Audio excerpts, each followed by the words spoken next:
Good afternoon, and welcome to the northeastern corner of magnificent South Africa. Try and have a guess what you're looking at now.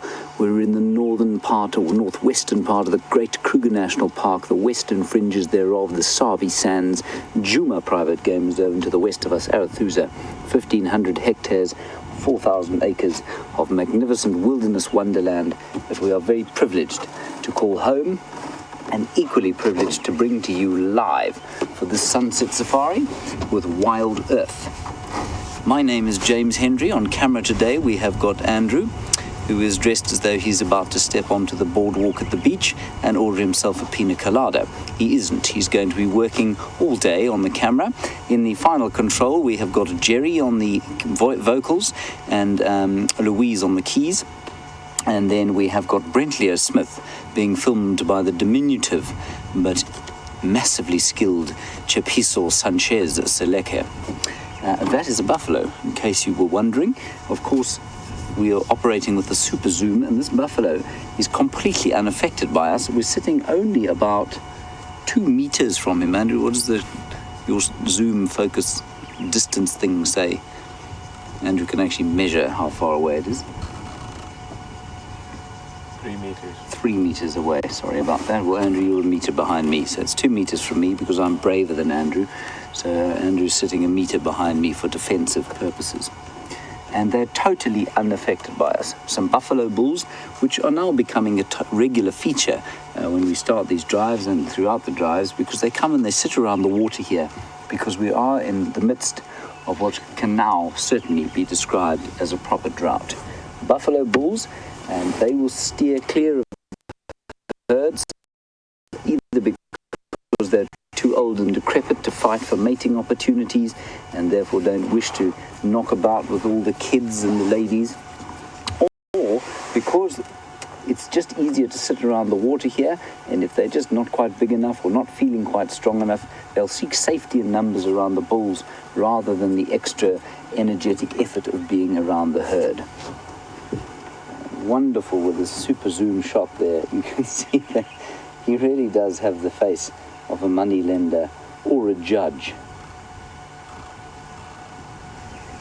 You can see his jaw muscles going there as he chews the cud.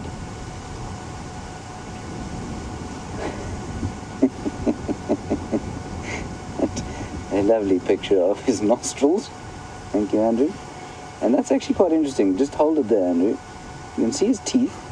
There's very flat chopping incisors, and that's for grazing. He also uses that tongue for grazing extensively, and behind those incisors, of course, a whole 2 huge plates full of molars that are grinding and grinding and grinding. You can see there the second time he's chewing this food, and it's going to swallow down into the second chamber of his stomach, where the bacteria and enzymes there will do the business of extracting what nutrients they can from the dry cellulose in the grass that he's been eating. That's wonderful. And then they're not the only things around here that are enjoying the taste of the water. Well, I mean, the taste of the water is definitely suspect, because I watched, in fact, this very buffalo actually go to the loo, make toilet in the water there, so the taste is probably fairly not very delicious. But there are other buffalo there, and there are birds swooping in and out. And there's a cinnamon-breasted bunting just sitting on the other end there. Well spotted. There he is. Beautiful cinnamon-breasted bunting. We had some wonderful sightings of a golden-breasted one this morning. That's the cinnamon-breasted version. Totally different species, of course, but equally beautiful. And they're just sitting around here looking for some water to drink. Again, astonishing that they're able to drink this water, given that you and I would be in hospital within seconds of putting this sort of water in our mouths. Then there's also a hardy-dar ibis to the right-hand side, shimmering in the sun. To the uninitiated, it might look like a glossy ibis, which is another kind of ibis we get in South Africa. That is not a glossy ibis. And then, so that's the hardy-dar there. Andrew, if you go to the one on the far right-hand side, you can see he's got his wings open. Now, I'm just going to look with my powerful binoculars. I'm not sure why those wings are open. It's a juvenile. It's a little one. It's got shorter wings, at least not shorter beak than an adult. And perhaps, I don't think it's injured, but maybe it's just hot, and that's certainly holding the wings out like that will help it to cool down. It's not that hot today, though. It's only about 32 degrees or centigrade or 85 degrees Fahrenheit, so not that hot. It's actually been a very pleasant day weather-wise. And then there's obviously the usual suspects, the oxpeckers on the buffalo, and of course a lovely blacksmith lapwing, the other end of the pan there. So called because of their call that apparently sounds like a farrier or blacksmith hammering on an anvil. Now, I have heard a farrier hammering on an anvil. It sounds nothing like the call of that bird. And apparently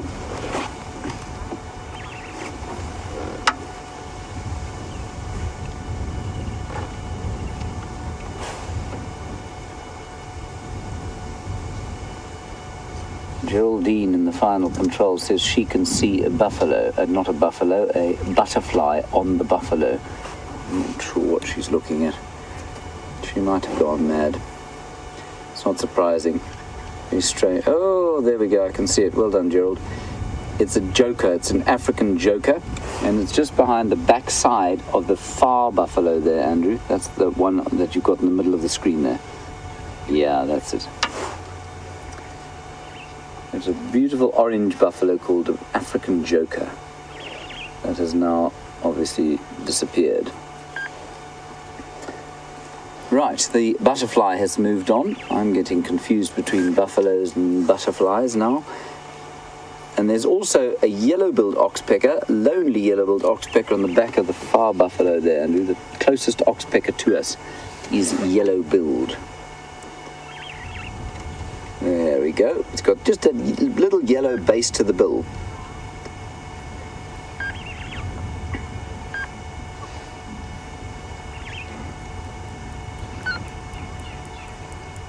Corel, I was truly hoping no one was going to ask me this question, because I'm not actually sure of the answer, and I've actually wondered about it myself. I made mention of the fact that this buffalo was chewing his cud, and that when he swallows for the second time, the food will go down into the second chamber of the stomach and not into the first, where it's currently sitting. And Corel, you want to know what is the mechanism by which it bypasses the first stomach. Corel, I don't know. I think what happens is that by the time it gets eaten the second time round, it's much denser, and I think it actually sinks into the bottom of the first chamber and then goes into the second. On the first time round, it kind of floats on the top. As far as I understand, that's how it works. I might be entirely wrong. So any of you who have a background in livestock digestion or some kind of idea of how a ruminant gets the second chewing bolus down into the second chamber of the stomach, please let us know. Corel, great question.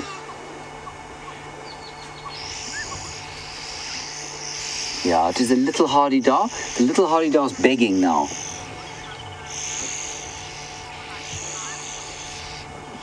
It was just... the little one there was begging from the one that just flew in.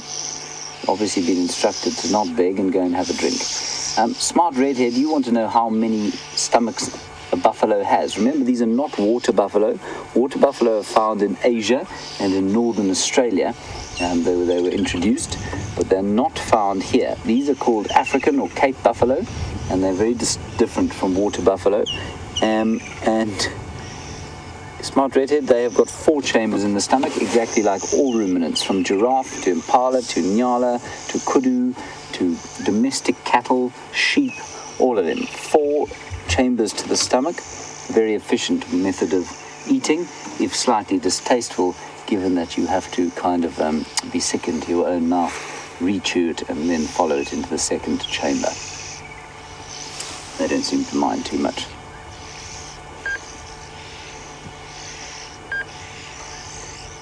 And one last thing here before we move on. You can see this buffalo now that we started with has gone far fast asleep.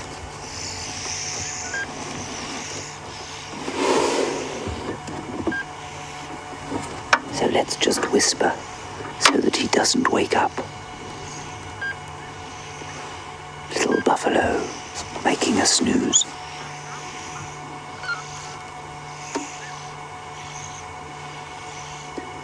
So this is one of the great things about the bush in a summer afternoon like this. It is the most restful place. And if ever you're feeling stressed out and worried by life, and a summer afternoon out here will leave you feeling infinitely better. Then there's also some buffalo there. They're not buffalo, butterfly. Good grief, the small flying insects, not the great heaving bovids. Some little orange butterflies. I nearly said it again. You see them, Andrew?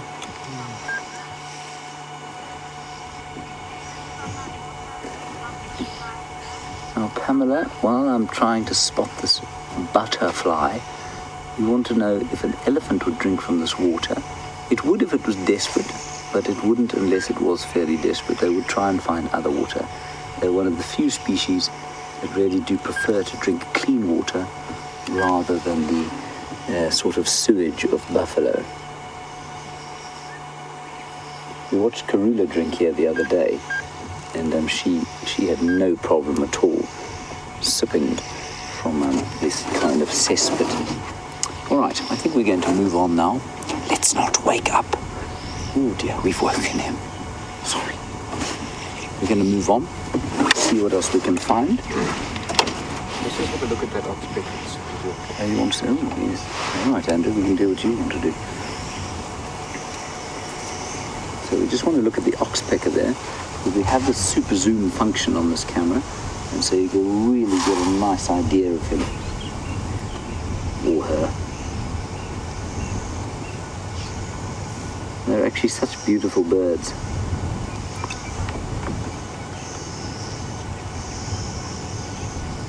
Oh, look at that. Look at that. Oh, that is a red-billed oxpecker and Tish Klasm, I think your name is, a brand new viewer on YouTube, and you are enjoying the...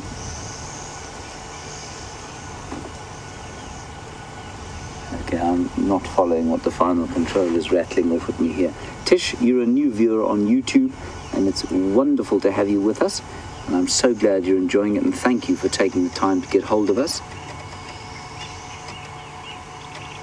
Those are red-billed oxpeckers, one of two oxpecker species that we get here, the other being the yellow-billed, which we saw just now. Oh, that's wonderful. That's a great shot.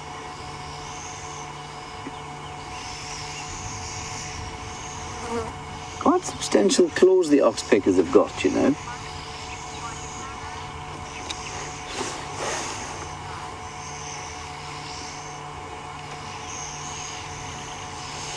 Yeah, quite substantial little claws. And there they go. All right, Mike and Montana, as you say, let sleeping buffaloes lie. We'll press on and see what else we can find. We'll probably go towards the other water holes we've been around. I don't think I'm going to be able to start the car. No, I'm not. Okay, we're going to have to hand over to Brent. I'm going to ask Jerry if we can do that yet, because we have to turn the car off in order to start it. It's all very complicated arrangement. Negative. We can't cross over to Brent, apparently. I'm not sure what he's doing. He might be perhaps relieving himself. I'm not sure. Okay. Oh, there's some starlings. We don't need to go to Brent. There's some starlings over there, Andrew. Cape glossy starlings.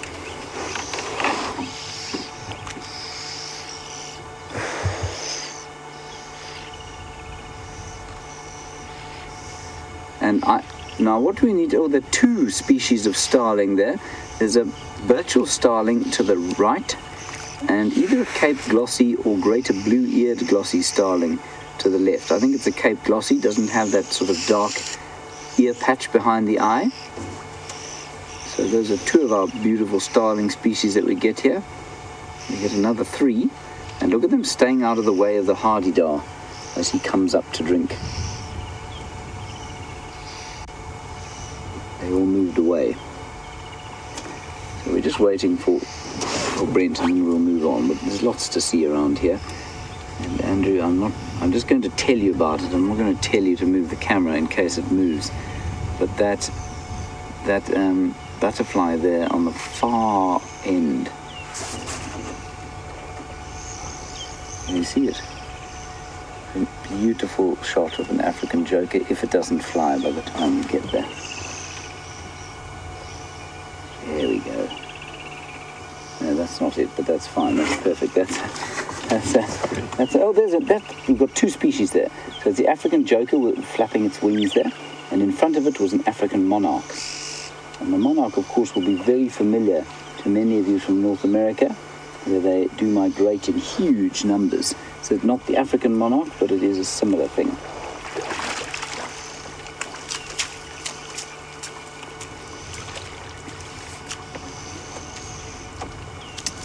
Alrighty, I think we've exhausted most of the content around here. Let's head across to Brent Leo Smith. Apparently he's back on the car, ready to welcome you onto the back of his vehicle, and I will carry on from here and we'll see you shortly.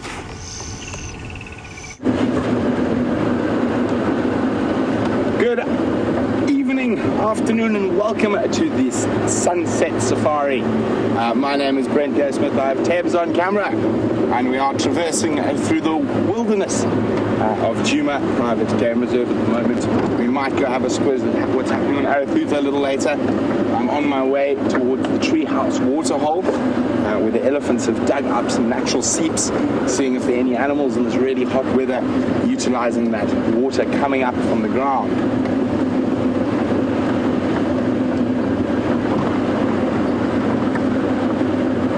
If any of you out there are new, don't forget we are live. So you are seeing what we are seeing at the same time. Also, you can ask us questions, anything you might have wondered about the bush, about animals, and you can do that by using the hashtag SafariLive on Twitter, or you can use the email address questions@wildearth.tv.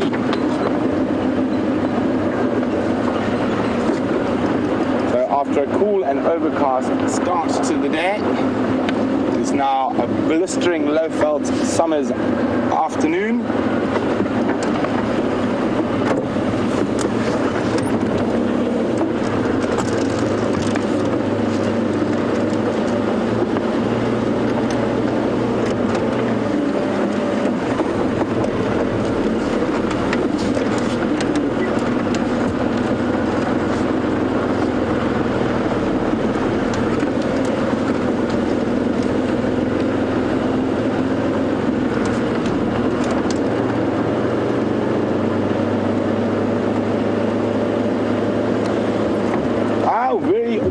South African summer welcome to Tiance Jr., who's a new viewer, and he's in Margate, which is in South Africa.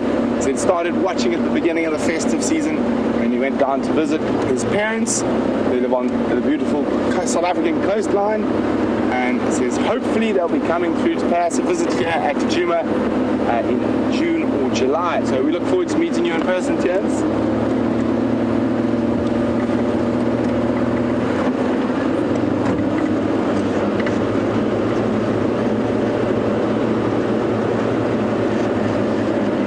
See from the greenery that was on the ground a couple of weeks ago, a lot of the grass is actually being burnt by the sun and going back to its sort of winter coloring. So we are in quite a big drought at the moment. We're not the only South African province, or state as you would call in North America, that is experiencing bad drought.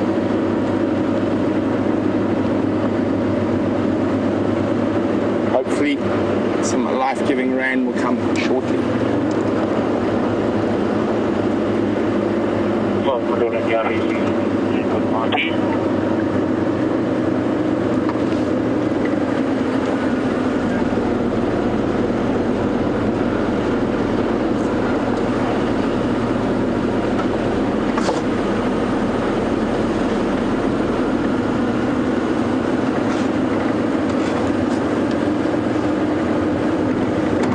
Smart redhead. welcome on the Sunset Safari. Smart Redhead says she thinks she would like to start a bird list. We really encourage you guys to keep not only bird lists, but tree lists, butterfly lists, mammal lists, insect lists, any list you would like to keep, and to definitely keep us updated on how those lists progress. So we're definitely going to have to try find you some birds on this Sunset Safari, Smart Redhead.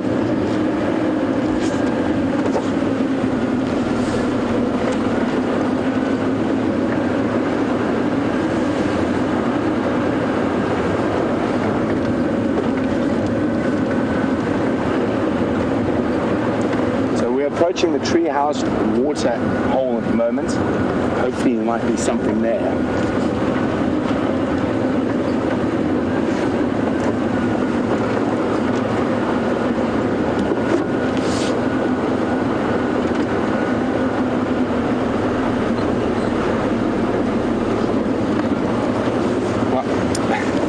Quite a humorous little comment from Cloud Sharon.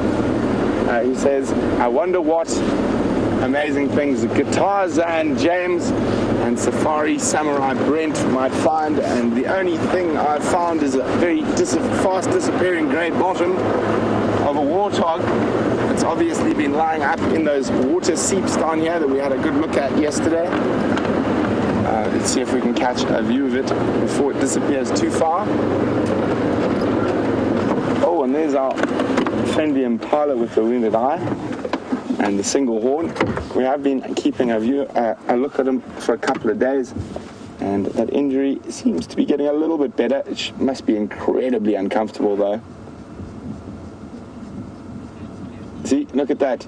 Doesn't actually see what's happening there, and he walked into that branch. Obviously the biggest threat facing an impala that has got one eye is not being able to see the leopard sneak up on you.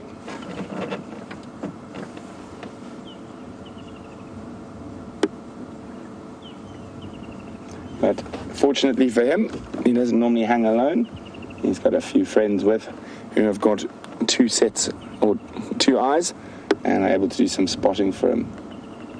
So we have been seeing him around this treehouse waterhole for the last few days, and it's probably because of the permanent water here. But we will definitely keep a lookout for him in the coming weeks.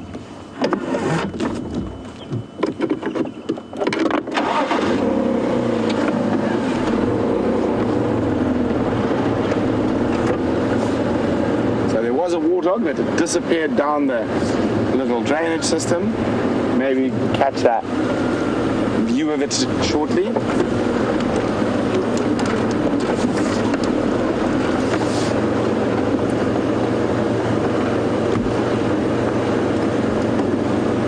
A very warm welcome to Steph on YouTube. Steph says, if they start a butterfly or moth list, will I find an African lunar moth? Well, actually, Scotty and James found one already this year, so hopefully we will find another one. We do see them from time to time. We definitely will try to find you an African lunar moth.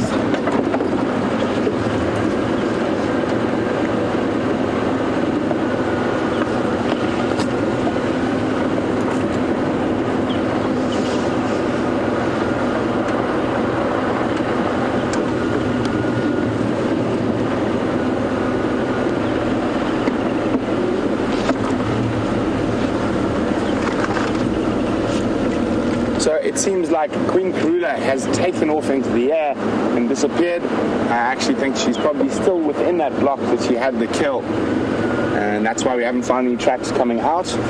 Hopefully, as it gets a bit warm this evening, she'll head out for a drink.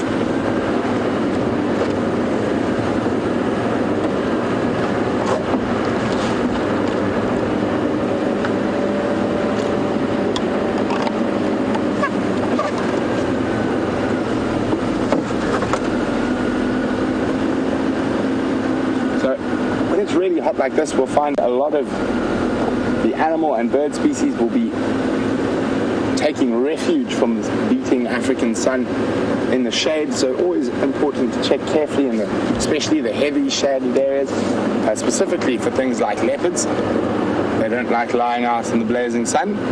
Far too hot.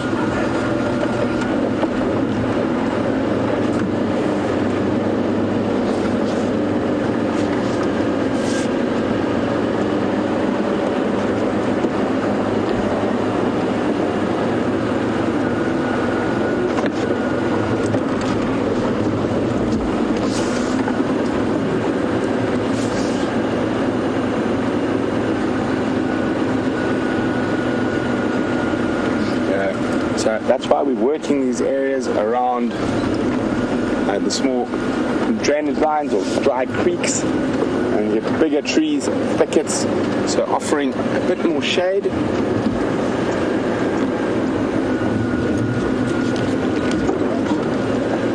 And I haven't checked the Muati, which is our biggest dry riverbed here, in a few days, so I think that's where we're going to head to next.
Welcome Marlene from Montreal on the Sunset Safari.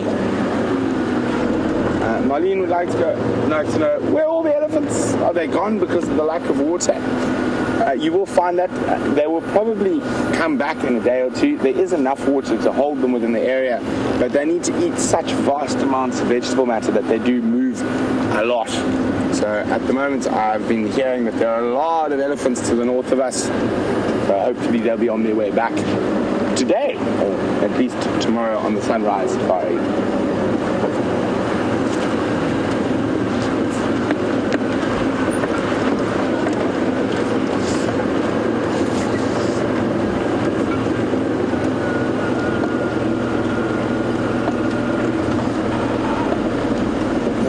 Remy in San Diego, on the topic of the elephants, would like to know, do elephants get moisture from the trees since there is a drought? They will get a certain level of moisture from the trees, but nothing like what they need. They do need to drink. They drink on average about 100 liters of water a day, which, if I remember correctly, I can do my maths here. 4.5 liters is a gallon. So about 20 gallons, just over 20 gallons of water a day. And there we go. See, even the kudus taking respite from the sun in the shade. There we go. A female greater kudu.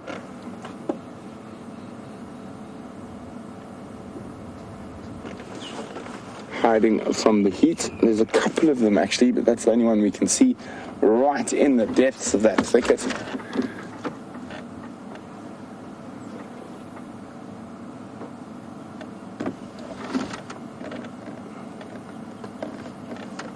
One of the larger antelopes we get here in the African bush, in this particular area, and one of the three, what she spotted.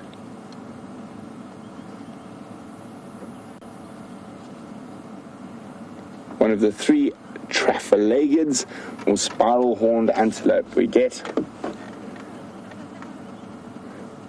Oh, snake, right next to us. Come down right here on the ground. You got him? Going into the bottom of this dry day. You guys gonna go up. Beautiful little sand snake.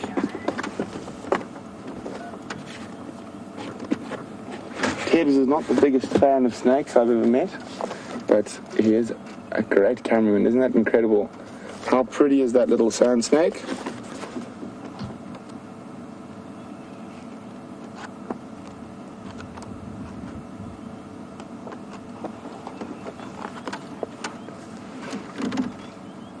Where's he off to now? So he's moving along that branch. All the sand snake species are some of the fastest moving snakes in the world, even though this one is going along quite slowly at the moment.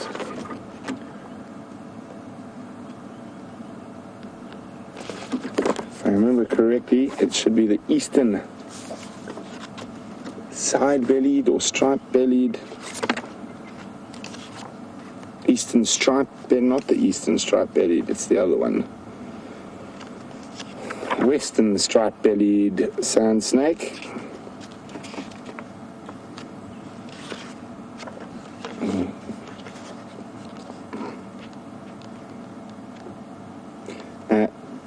This is the fastest snake in southern Africa when it decides to get moving. At the moment, it's hunting. I've lost sight of it. I got a shadow. I got it again. So it prefers sort of dry savanna. Very common in this area.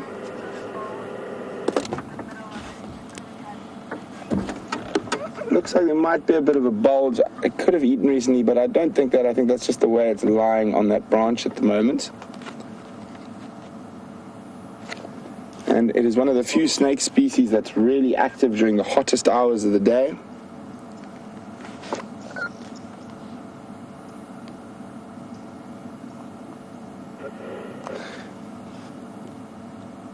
So its favorite food are lizards and geckos, but it'll readily take small birds and rodents.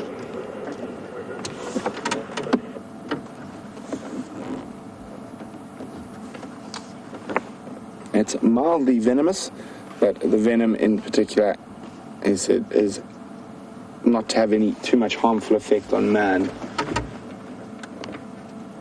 Look how the camouflage is incredible. I think if we move in a little bit, we might get a better view there, Tibsy.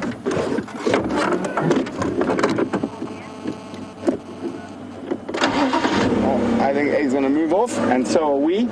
And while we do that, let's go from a reptile to an arachnid, and both are venomous. Yes, and yeah. Hello everybody, we're sitting at the door to the home of a Pistithalmus glabifrons, a burrowing scorpion, and I'm not sure if you can see his pincer, but he's trying to pull my stick away from me. Andrew, did you see him at all? Yeah, you had a brief visual. A brief view of his pincer coming out. He's quite a wily fellow. So you saw it as we came live. I'm going to try once more to entice him out, aka irritate him until he grabs my stick. He is holding it, so if you watch here, you watch the stick. There, you can see it move. Now we'll just keep pulling a little bit. See if he doesn't grab it again. Got to be very patient to be pulling out these scorpions. We've got view now, Andrew.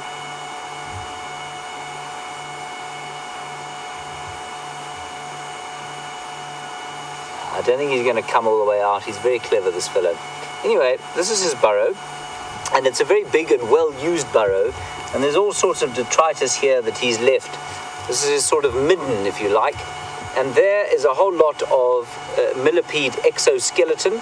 There's an exoskeleton of what looks like a talky beetle. You can see there, shining in the sun. It's the exoskeleton, it's the sort of fused elytra, or the forewings of a beetle that have been eaten. What else have we got? Ooh, we've actually even got a pincer from the scorpion. So either he's eaten another scorpion, or he's shed his skin at some stage and put the skin out. How's that? That's wonderful. So there's his vicious little pincer. Doesn't open. And this scorpion is not toxic to human beings. They give you a little nip with their pincers, but their tails are very kind of mild venom and only used for killing their prey. So that's what he eats. I wonder if he didn't eat another scorpion there. That's quite fun. Let's just give this one last tug and see if he will show his real pincer. and then we'll leave him be. No, he's not going to. Anyway, a wonderful little burrow here, and I mean, I'm fairly amazed that it's so deep, and I suspect it's been used for a long, long time. The fact that it's been dug out like this, I mean, I can't see what else would have dug it out unless something like a civet or a mongoose came to try and dig him out, you know, and he burrowed his way back in, and that's why there's this kind of depression there. Anyway, very well kept little burrow and a very neat little midden outside. I mean, I know some human beings who are less neat than that, some of them in the camp. Wonderful. On we go. I believe Brent found a snake, which is very exciting.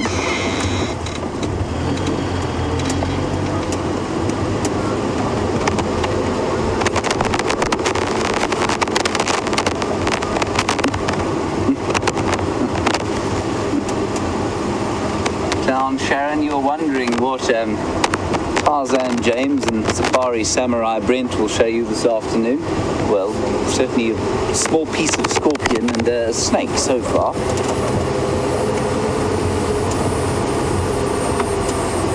So I wonder what else I can climb today. I did thoroughly enjoy my tree climbing yesterday.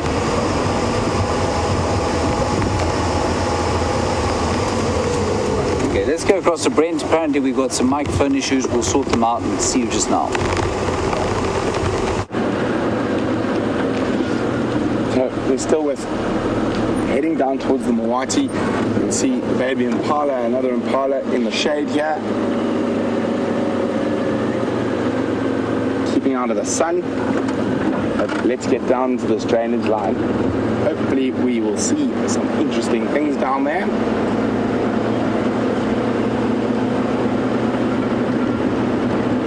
From above, I spotted one of my favorite antelopes.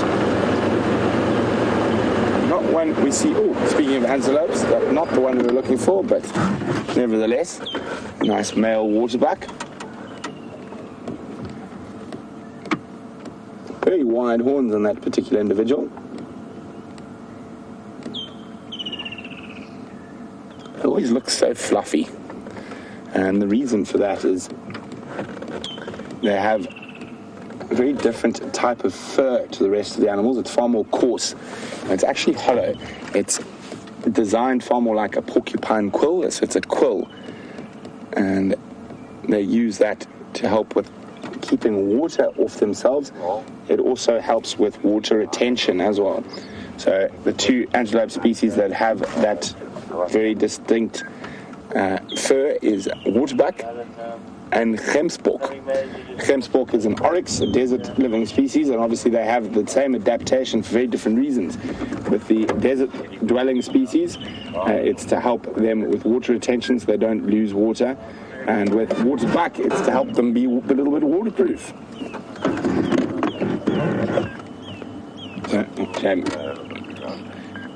Well, there we go. Working on the edges of these drainage lines where there's a bit of a bit thicker bush and a little bit of cool. We're going to hopefully be finding quite a few different species that are utilizing the thickets and the shade around here to their advantage in this very hot summer's afternoon.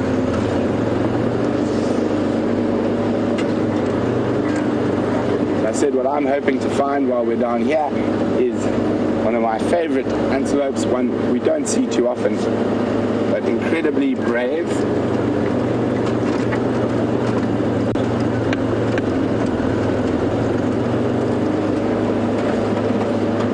So I thought I spotted a nice male one of these from the top. Oh, sorry, Franklins.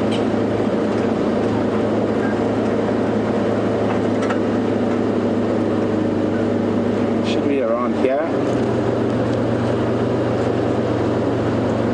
It's spotted. It's another one of the traphalagids. We get 3 traphalagids here on Juma Private Game Reserve. And I'm sure I spotted my favorite of the 3 crossing the drainage line from up on the high bank there. But they can be quite shy and retiring. So let's check very carefully where it's disappeared to. He might have gone into these little thickets. We might have to loop round to find him.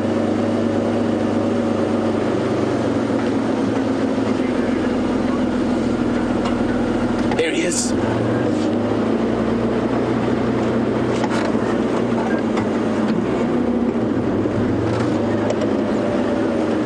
Oh, he was so quick. There he is, through that gap there. And he's moving off into the bush. You got him there, Tebs? Yeah. It's a little male bushbuck. My favorite of the trafalgarids we get here at Djuma. Not the one we see too much of. And in Zulu, one of the few animals, there's a different name for the male and female. I'm going to try to see if we can get another view of him. And then also on an exciting note, we seem to be surrounded by an immense amount of butterflies in this area, so we'll definitely be having a look at those shortly. Just want to see if we can get a view of that bushbuck through the thickets. Unfortunately not. So he might pop up again with a slightly better spot, but let's have a look at some of these butterfly species we've got here.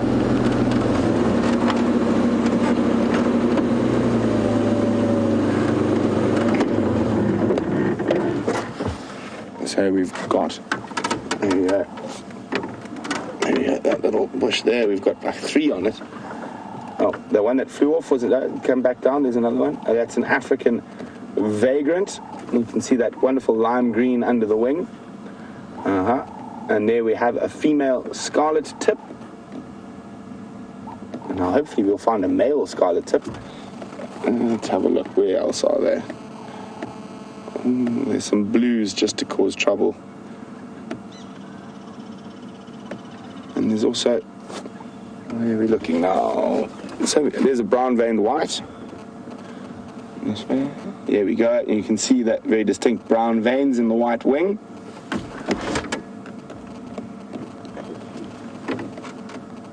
And they look to be feeding off these little sedges and weeds that are popping up here.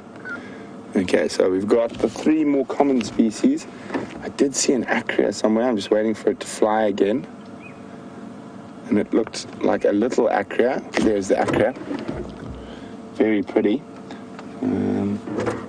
If we come in, I think, what is it there? Oh, no, it's flown, of course. It's above slightly. It's flying. Come on, land. It's coming towards us now.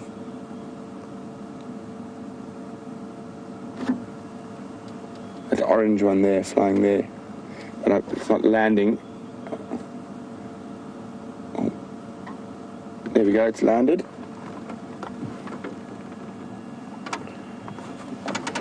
Got him there. Oh. A little bit to the right. It's of the white one. To the right slightly.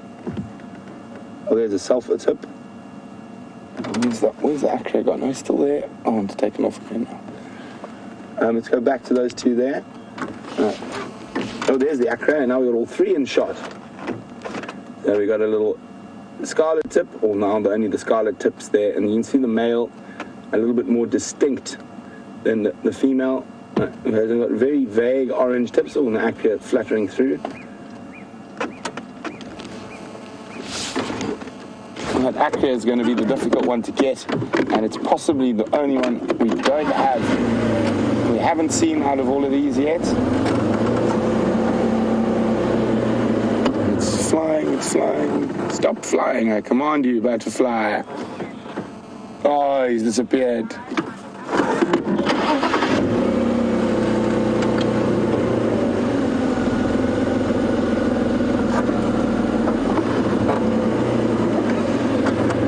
A big welcome to Ian, who's a new viewer watching us on Apple TV. I think that's the first person I've heard watching us on Apple TV. Ooh. Don't. Come back. Now this is another acrea. It's proving to be difficult. Another one we haven't got on the camera before. And I'm just going to see if it lands. And Ian is finding this really interesting. He says it's like being on safari with us. Sorry, Ian, I'm concentrating on butterflies at the moment.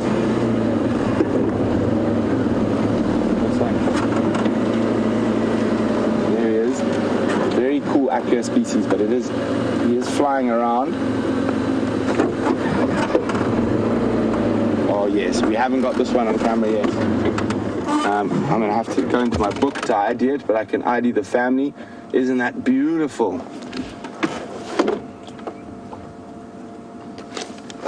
Let's find the butterfly book. Isn't that an exquisite butterfly? And quite often one of the big problems with butterflies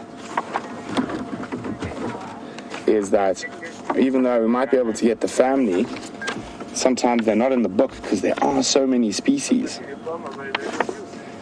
So sometimes I have to try and get a photograph and then send them off to a herpetologist and to identify them for me.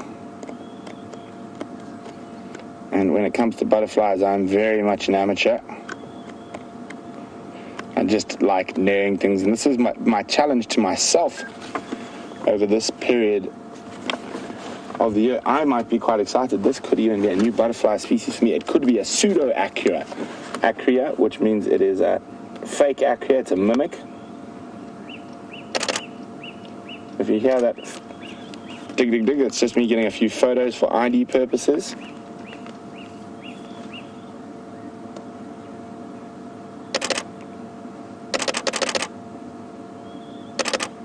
Okay. So now, in case it flies off, we've still got a decent picture to look at while we have a look in the book. Bit difficult to see on the screen, but there it is. But for a second, I was pretty sure acria, but we do have pseudo-acrias, which basically, it's a mimic. So it is a harmless butterfly that will mimic something like an acria that carries quite a strong hydrogen cyanide poison. It'll mimic the look and the flight pattern of those butterflies to make sure predators don't try to eat them. And there we go. And I think acrias are my favorite butterflies, but there are many, many types of them. Have a look there. Very dark with stripe in the wing, not that one. I think it could be a pseudo-acria.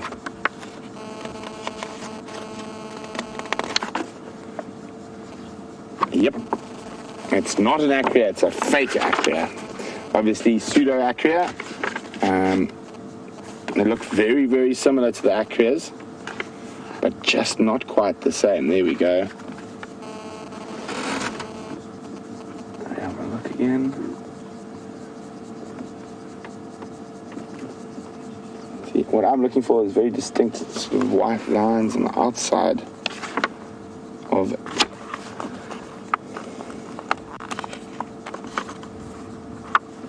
the wing, not much lighter there. So I think it's a pseudo-acria iritis imitator. So that one. There's quite a lot of variation in these butterflies, but let's have a look what the common name is. And let me have a look. Pseudo-acria.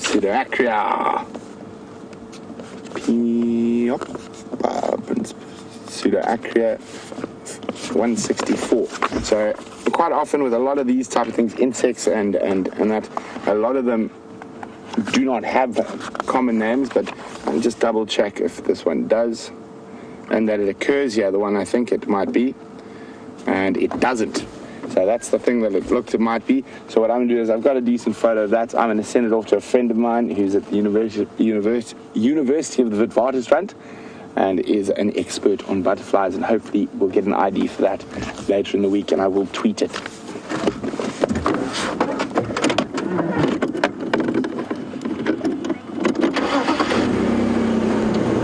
So from pseudo-acrias and insects to bovids and mammals.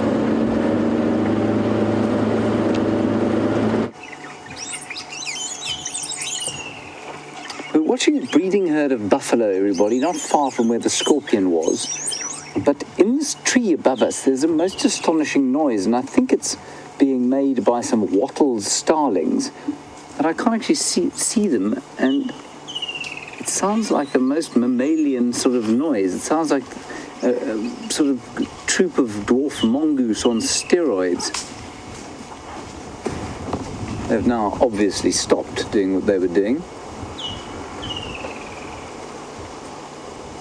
Anyway, we can't even see any of them. I saw one of them flittering about earlier, but they're not there anymore. Anyway, big herd of buffalo here. Not an enormous herd, quite small by the standards. There. Listen to that. It's the most bizarre noise. Let me just play the sound.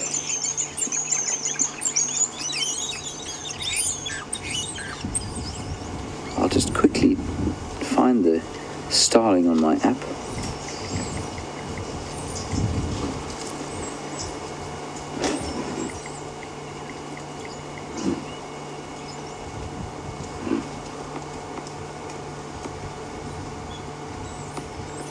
Right, listen to this. I'm going to turn the volume up. This is the wattled starling.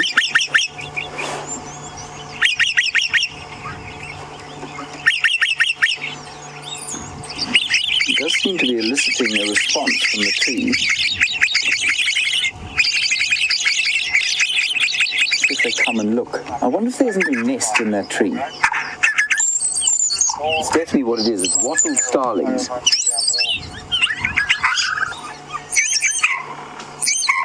Sounds like a puppy barking.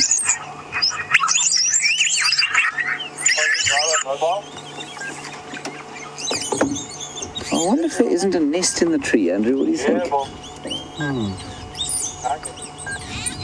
I can see one with my eyes, but I just can't find it on the camera. I'm going to sneak back a bit.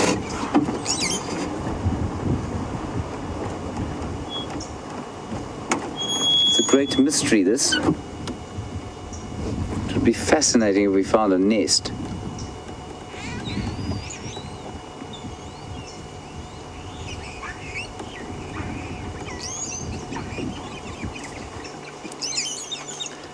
Hello, Kit. You're 10 years old and your mother is making this your science class. Well, Kit, welcome to it. I'm very glad that this is your science class.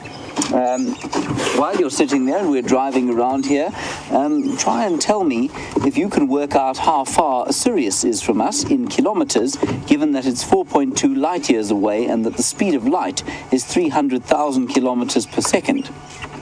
I'm joking, you don't have to do that at all.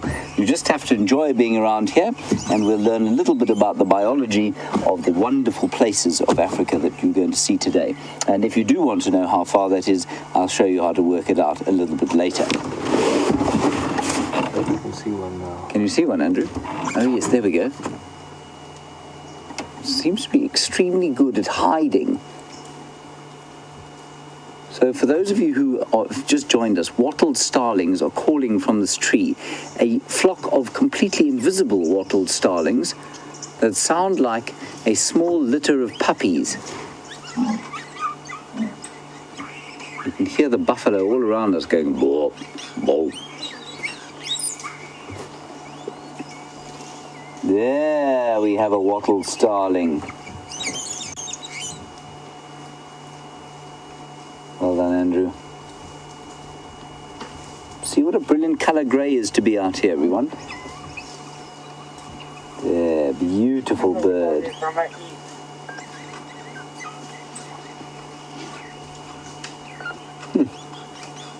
Brilliant. This herd of buffaloes standing around us, wondering what on earth we can be looking at if not them.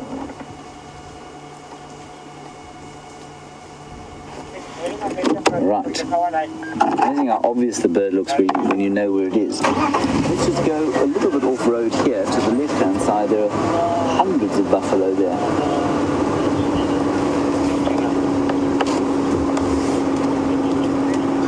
And there are the largest set of horns I have yet to see. Not those ones, Andrew. There we go. Now, Marsha, while we look at that incredible rack of horns there, you want to know about a buffalo you saw walking towards the Juma Dam this morning, and you said it sounded like he was wheezing. And could he have TB? Martha, it's more than likely he has TB. All of the buffalo in the Kruger National Park are basically quarantined for tuberculosis, corridor disease, and what's the other one? Foot and mouth sometimes. And while TB is certainly around here, I don't believe, and I mean most people now don't believe, that it actually affects the buffalo tremendously. It might knock a year off their lives, and it might make them wheeze and cough a bit as they get older, but it certainly doesn't tend to affect them hugely. We're not convinced that the TB is killing lions like we used to think it did, and so at the moment I think the jury is pretty much out on the TB, but we don't think that it's causing a great deal of trouble for the buffalo themselves. The thing is that now every time you hear a buffalo cough and go, you think, oh, he's got TB, doesn't he? There's a young cow coming to say hello to us here. There she is. She seems to be a lot less afraid of us than some of the others. I think she's taken a fancy to Andrew, to be honest. Yes, you have, haven't you, you saucy minx?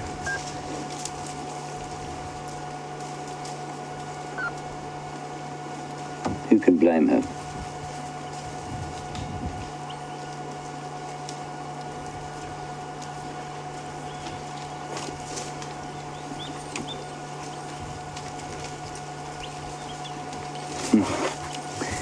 And Ravi, apparently you had flicked on the Juma Dam cam at about 3 a.m.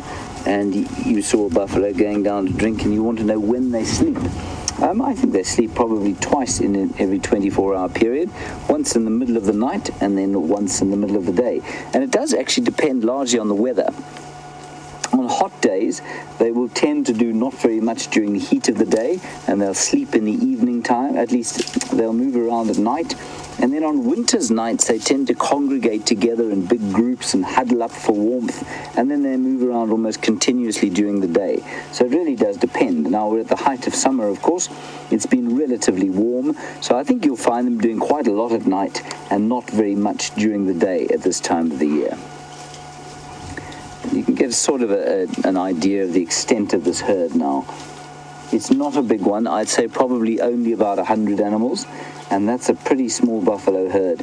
And I've seen this buffalo herd around here before, just not a huge one. A small group of cows, bulls, and one or two youngsters. Well, more than one or two. And this is what we'd term a breeding herd of buffalo.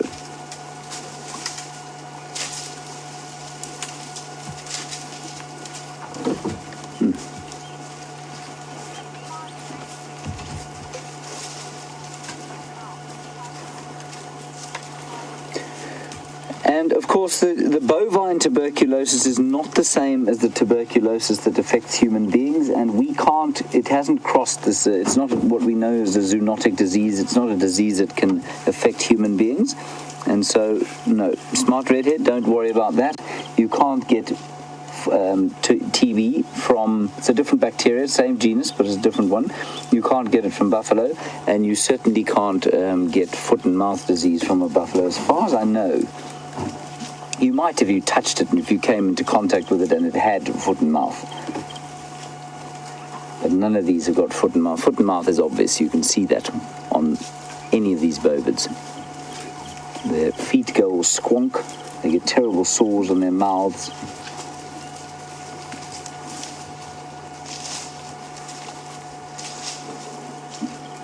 Yeah, a very small little herd, this. And there, you see that dust that's being raised as they walk along. It's just a little puff of dust every time they put their feet down. And you shouldn't be seeing that at this time of the year. This time of the year, there should be almost no dust. And you can see in amongst the plants that they're grazing, there's not a lot of grass there. So they'll be looking very hard to find enough grazing during the day. And see that's bare sand, bare soil.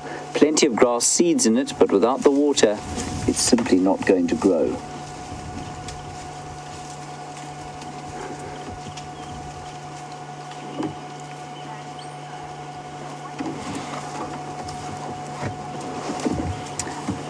Debbie in Vancouver, you want to know about the huge horns that we saw, and you want to know what I think they would weigh. A heavy buffalo skull weighs probably close on 15 kilograms. So with the associated, if you were to cut the bone away and just take a big set of horns, I'd say between 12 and 20 kilograms, depending on how big the buffalo was. So that big buffalo, I'd say about 20 kilos. Multiply that by 2.2 and we get to about 44 pounds. So that's quite a lot. Is that right? 2.2? 44? Yes, it is correct. 44 pounds.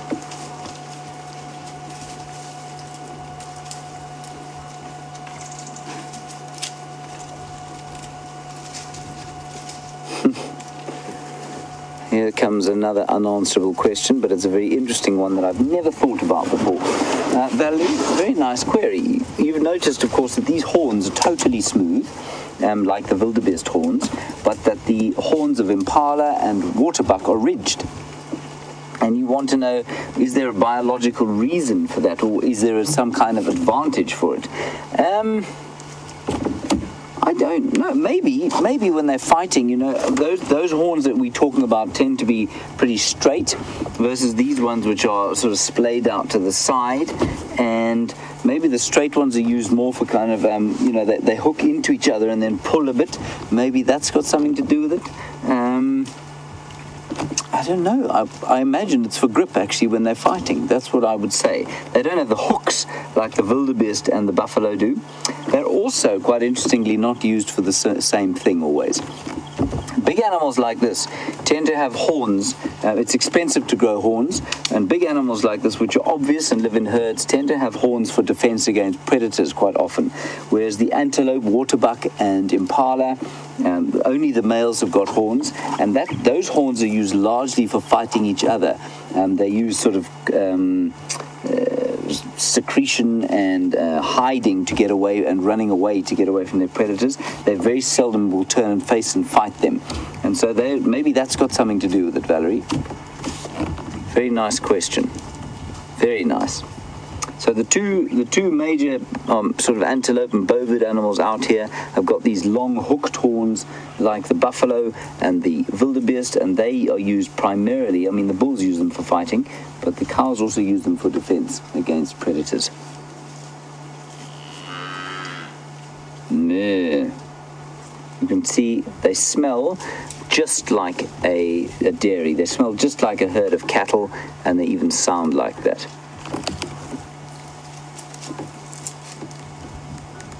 And John, you're absolutely correct, of course, that human beings have their own band of feet and mouth disease, it's called. And I remember when I was teaching a guitar at a school in Johannesburg, there was an outbreak of feet and mouth disease, and some of the kids had to be quarantined, aka sent home to watch television for a week or two. And it can be, I don't think it hurts you very much, but it's certainly, it's not a pleasant disease to get. John, I thought that you could get that from infected cattle, but maybe you can't. Maybe it's just like the TB, it's a different strain. So TB is a bacterial infection. Foot and mouth, I'm not sure. I think it's also a bacteria.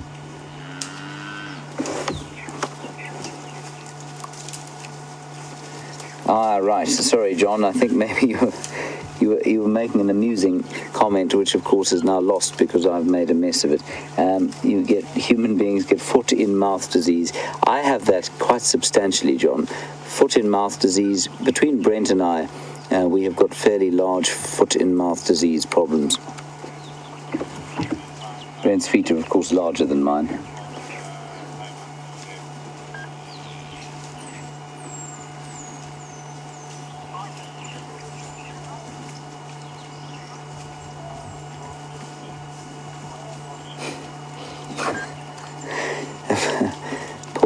You said the buffalo look like they have George Washington wigs on. Yes, I suppose they do. It's what gives them that kind of judge look. Thank you for that, Paulie. All right, I think let's leave these buffalo. I'm a bit buffaloed out for the afternoon. What about you, Andrew? I'd agree with that. You don't want to sit with them for the rest of the day? I'll pass, James. You'll pass, okay. Well, that's good. Oh, no, actually we will be sitting with them for the foreseeable future. That's because I can't start the car, of course. There's another one, Andrew.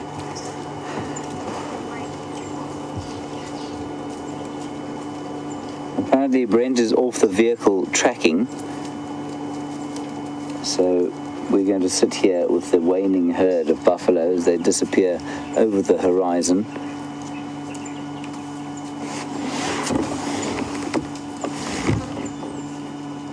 What else we can show you around here? The other thing to notice, of course, is the vegetation, and some of these sort of scraggly bushes which would not be here if there was a decent grass sward. So those kind of scraggly bushes that you can see wouldn't be there if the rain had been good, and certainly they'd be being outcompeted by grass. But we've now had 2 dry years and those bushes are starting to come up. So one of the causes of bush encroachment is a lack of rain. And Joanne, thank you for your comment. You said that when you got home from Kenya, there had been a foot and mouth outbreak and they made you take your shoes off and either hand them in or sterilize them. So perhaps it does actually transfer to people. It may be, though, that they were afraid you were going to infect the cattle of the United States.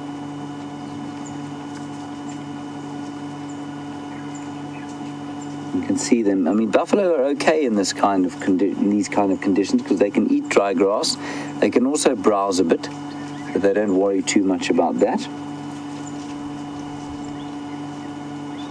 But certainly, by the end of the summer season, if we haven't had some decent rain, there are going to be some skinny buffalo around the place.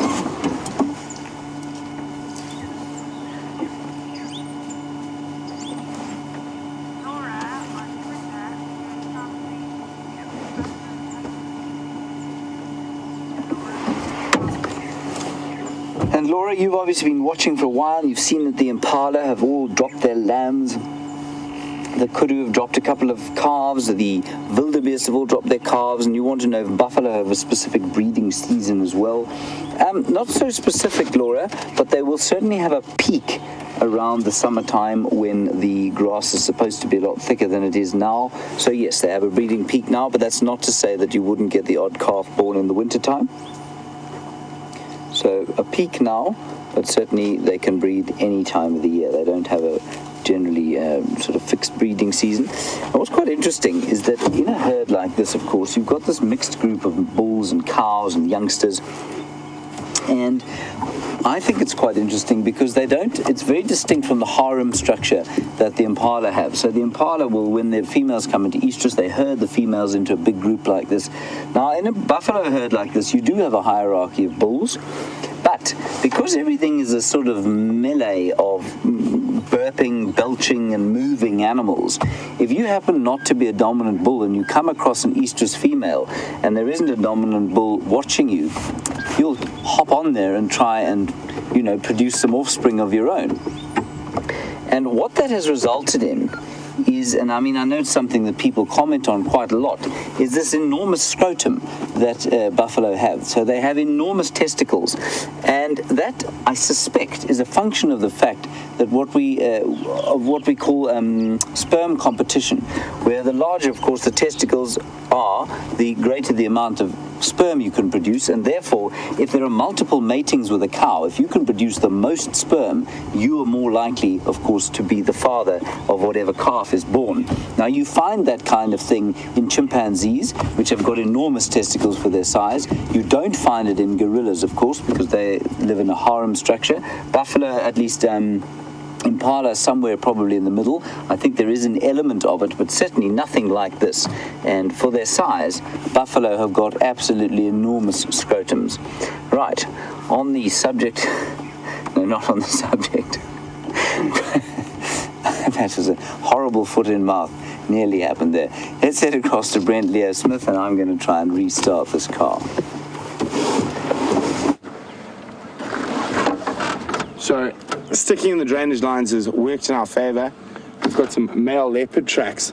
Quite difficult to see, but they're in the, there we go, along there. He's headed back behind us and up onto the eastern bank of the Mawati. So I'm going to head around and do a big loop around the block to make sure none of the tracks come out. If they don't, I'm going to go back to the last track and take a walk along the edge through these thickets on the edge of the Mawati.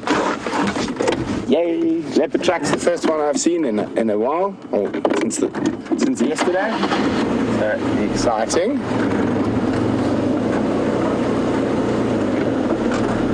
So male, could be Tingana, could be Mvula, who knows?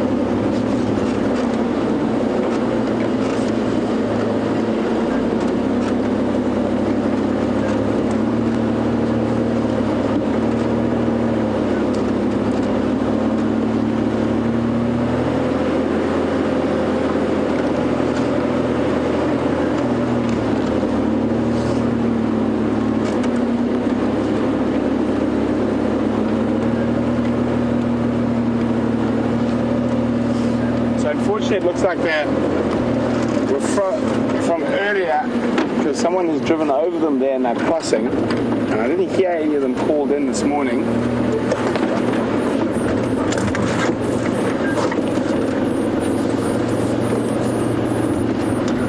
Just pulled it in on the Game Drive channel quickly, see if anyone else wants to come give me a hand in the area. So, Game Drive is very important. Chatting with the other vehicles, obviously the more of us out there are talking to each other, the better chance we've got of finding an animal.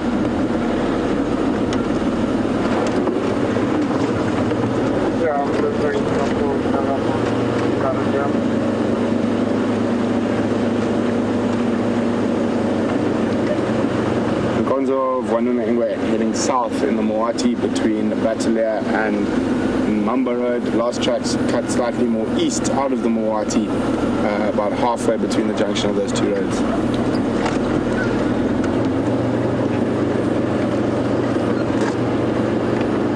Sorry, yes, I think you're again with that update. Tracks, male leopard, in the Mawati between Mamba and Batalia. Last tracks cut slightly southeast, about halfway between the junction of those two roads. I'm going to do Batalia around to Drakensberg and then Mamba. Okay, copy that.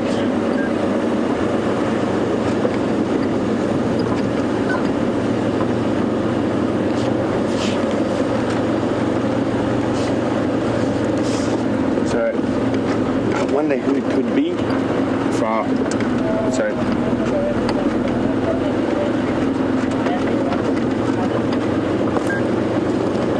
Copy, thanks.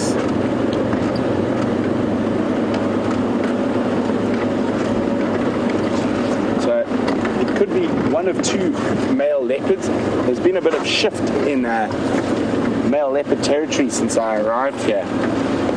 And when I first arrived, Mvula was the undisputed king of Juma in terms of leopards, and we used to see him quite regularly all over the place. And then a new male leopard arrived to the west of Arathusa called the Anderson male, which forced Tingana, who is traditionally the dominant male around Arathusa, to be pushed further to the east.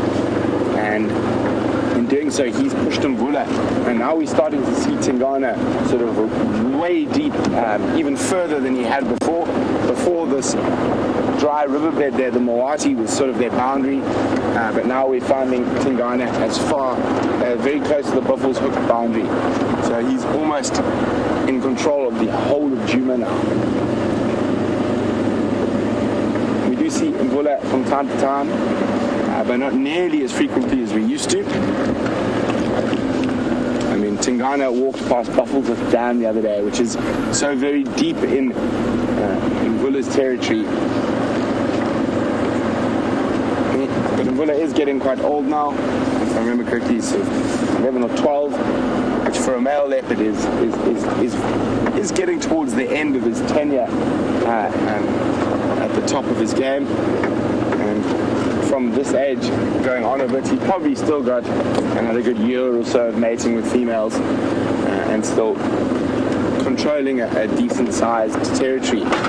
Sort of once you get to sort of 13, it's very old for a male leopard, and they will become semi-nomadic then, and moving around on the edge of the territories, trying to avoid any other male leopards.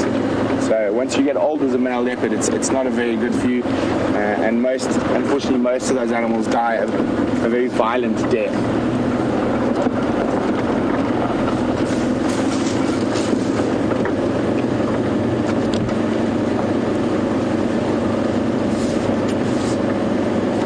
Debbie in Vancouver, talking about leopards and leopard tracks, would like to know if Quarantine's tracks aren't possibly the same size as Tingana's at the moment. I would say probably not just yet, Debbie. I think they're still a bit smaller. Also, Tingana's got quite a lot more weight behind them, so that in that soft sand, the tracks will sink heavier. So I would say this is a big male, bigger than one of the Quarantine, or either Quarantine or Prenuma.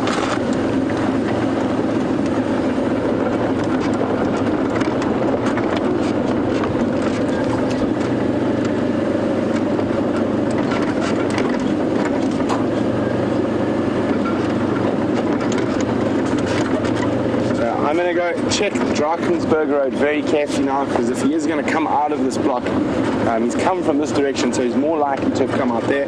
So I'm going to focus my attention on not missing any tracks, and while we do that, let's go see what James is up to. There are very few things in this world that can cause Brent Smith to actually focus his attention, like he said there. Tracking leopards, of course, is top of that list of three things. I shan't tell you what the other two are. So if anybody is going to find the leopard, Brent Smith is that person with his large size 12s, which is surprisingly dainty when walking through the bush. So we've come towards sort of Treehouse Dam area. Now Brent, of course, was driving around here this morning looking for tracks of Karula, and he didn't find any coming out of this block. So I thought it might be worthwhile just driving through here to see if we can't pick up A, some tracks, or B, the leopard herself. That would be prize number one, of course. The first thing we'll do is go down to the dam. I know Brent has been down there already, but it still might be worth it. Afternoon, Aubrey. Give me about 5-10 minutes. Sorry, Pamela, the game drive radio exploded into life, so I missed your question. I will get it again.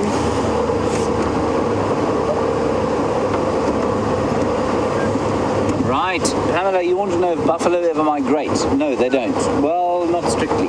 So they don't migrate in the same way that wildebeest in the Serengeti do. In Botswana, they move quite far. In this area, they certainly used to move much further than they do before the advent of pumped water. And I can't tell you enough about how much pumping water into artificially made dams and pans has A, modified the movement of animals, and B, modified the ecology and vegetation of the area here. So, no, in this area they don't migrate. Certainly their home ranges are probably smaller than they used to be, but they will travel quite extensively within the specific home range area that they live in. In a place like Botswana, where it's a much more open system, they'll move larger distances, and possibly in East Africa the same.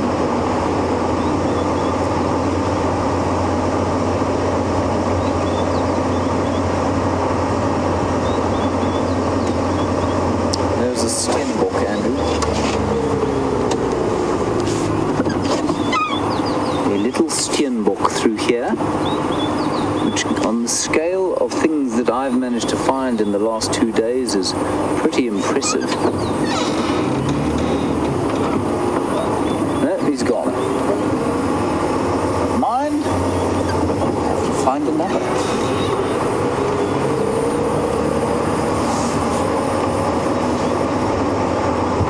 Don't want to have to resort to tree climbing for entertainment again. Although, it's a lot of fun.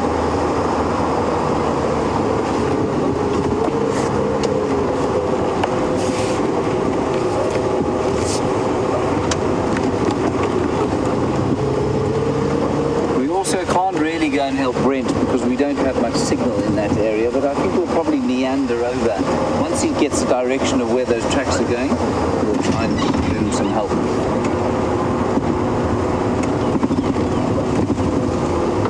This is also the area apparently where the injured impala was, and I believe you saw him today. You're fascinated to know how he's getting on.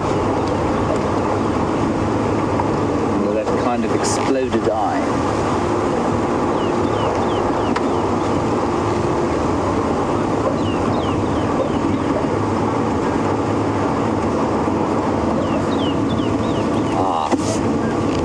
Love this question.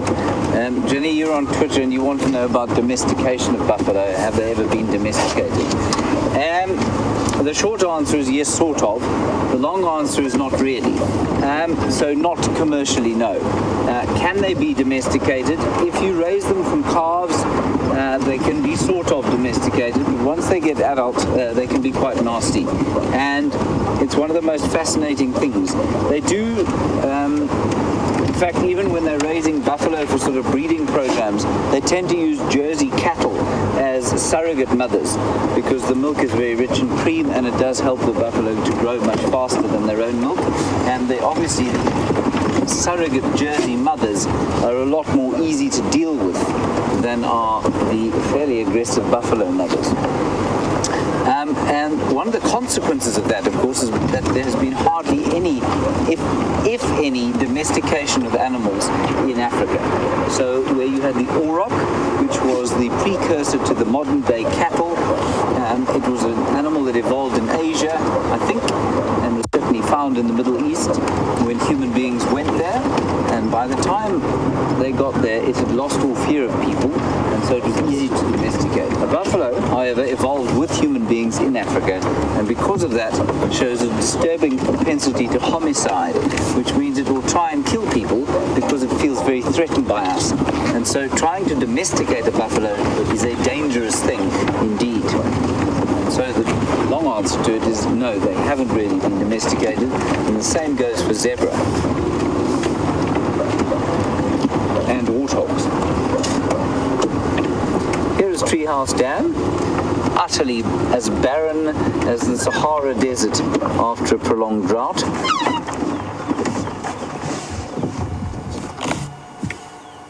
Yes, fascinating that, isn't it, Andrew? It does make one think of dryness, though. Now, the elephants have dug that hole, which I'm sure Brent told you a little bit earlier. I was hoping that there might be something coming down to drink from that little puddle. But alas and alack. You can see also, sorry Andrew, you can see this kind of hazy grey cloud that's been building every single afternoon. And then it just dissipates as the evening comes. And it looks very beautiful, but doesn't deliver anything particularly profound by way of precipitation. Very nice. Very subtle use of the ND filter there, Andrew. Well done. Right, we're going to head back down towards vaguely the Milwaukee where Brent is tracking. Let's see what we can find there.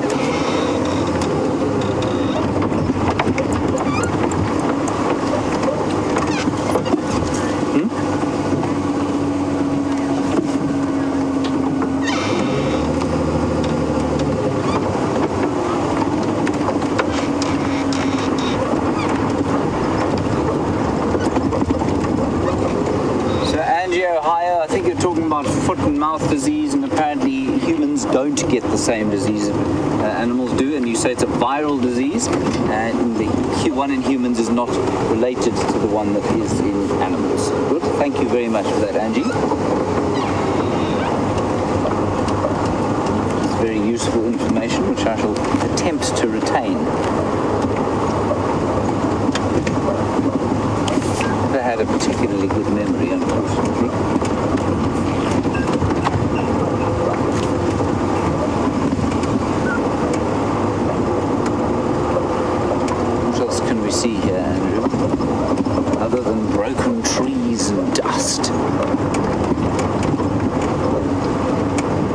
Brent is finding all these butterflies.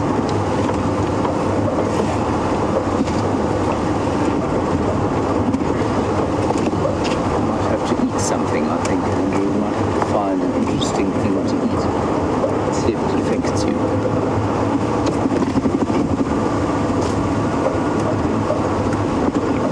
There's an impala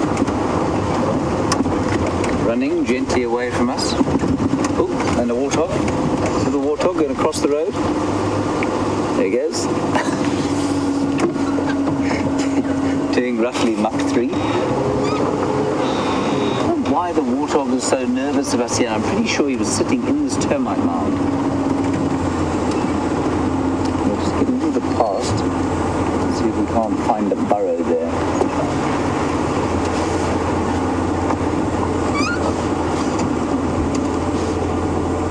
There is a burrow. You can probably not see it. It's through the trees there, but there's a hole in that termite mound, out of which I think that little warthog exploded. Obviously feeling quite threatened. Anyway, pity he didn't stand still. He was quite an impressive ball.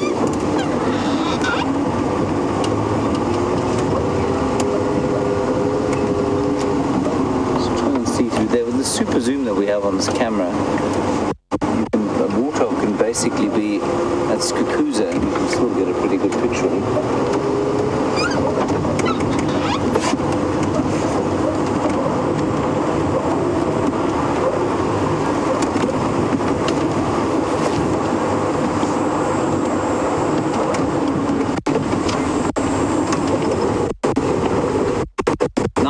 You're 10 and you're in the middle of your science lesson and you want to know why on earth it is hot here.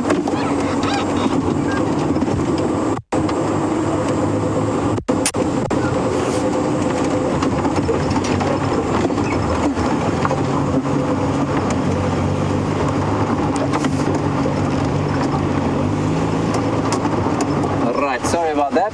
Kit, you're in the middle of your science class. Sorry, Brent Smith is now shouting in my ear. You want to know why it is that, first of all, that it's nighttime where you are, and almost nighttime, and it's daytime here, and why it's cold where you are, and why it's hot here. Kit, you don't have a torch, do you, Andrew? Battery dead. Battery dead? No, I've got one on my phone. Okay, never mind. Right, Kit, I will now attempt to explain this to you. This will be my second attempt at doing this, but I will try and do it for you. And for all the other kids living in the northern hemisphere, and perhaps some of the adults who are wondering the same thing. We have had a question from an adult once, which went something along the lines of, this wasn't on Safari Live, I was on Safari. A guest said, it's October back home, what month is it here? That, of course, was difficult to answer with a straight face. Right, there's a good piece of elephant dung there. Right, Kit, stand by.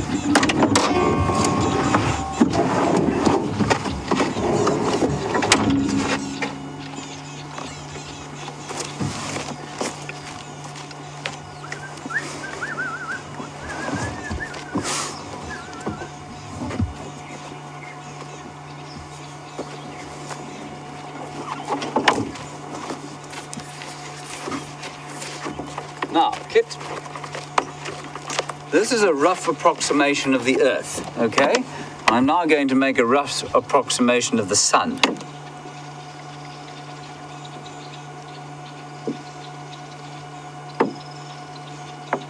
There's the Sun, everybody. Now, as we all know, the Earth travels around the Sun like that, right? Yes, Andrew, you know that, of course. Now, the first question you've asked, Kit, is why is it nighttime where you are and daytime where we are? Now, in fact, I know what we're going to do, rather than use this, let's put this bright light on here.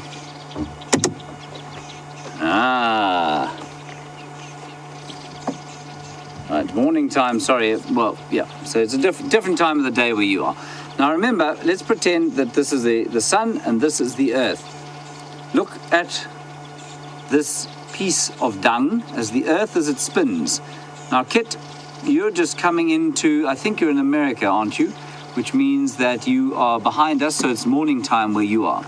So as the sun spins around, so it becomes light on the side of the ball where the sun is shining. So you're sitting over here right now, and we're sitting on this side.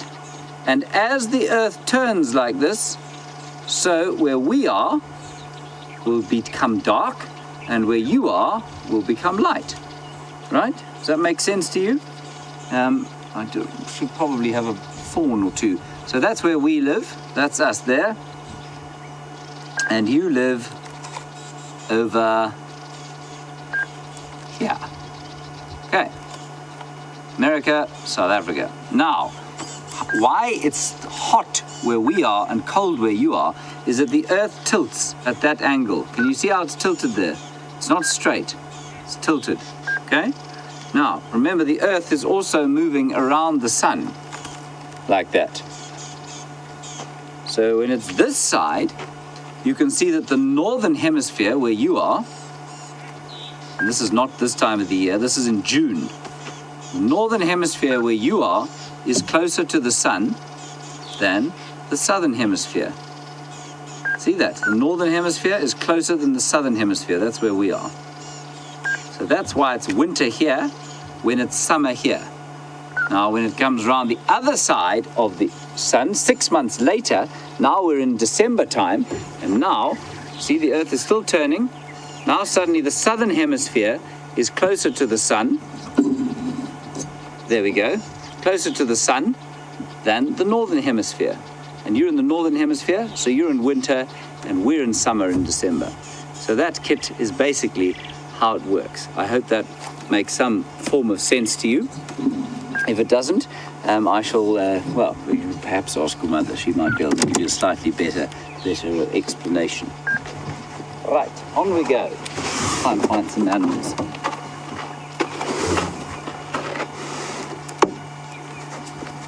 It was a much better sun than my phone.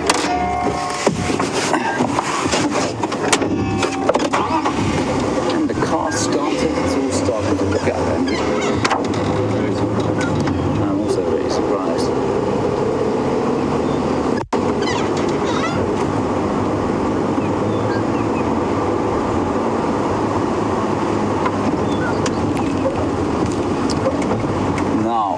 Driving here, of course, Brent Smith is out on foot, and Mike in Montana, you want to know, when I get out of the vehicle, am I not afraid that a predator will come and get me? No. The short answer to that is no. And of course, Brent Smith is now actively looking for a predator on foot. And so we wouldn't do that if we thought that they were going to come and eat us. Remember, the predators out here, Mike, although they see most of the herbivores out here as something to eat, they see us as a predator. What is that bird shouting at? It's a rattling testicular on the top of that tree. Beautiful rattling testicular shouting there.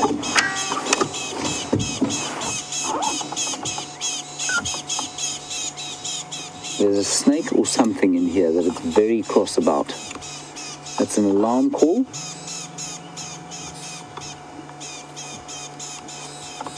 Very angry alarm call.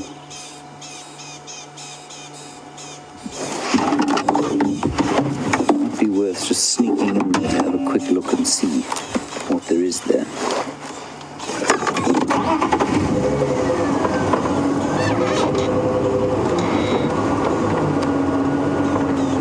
Just going to ease my way in here. So while we're doing that, Mike, remember the animals out here see us as predators. So that's not to say that there's no danger at all, but as long as you're careful. And so before I get out of the car, I'll always have a look around and just see that there isn't anything around, and then I'll climb out the car, and then I'm not worried at all, no. Watch the thorns there, Andrew.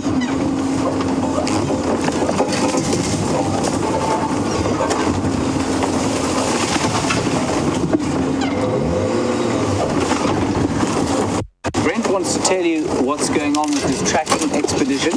Let's head across to him, and I'm just going to have a quick turn through here. I'll see you shortly.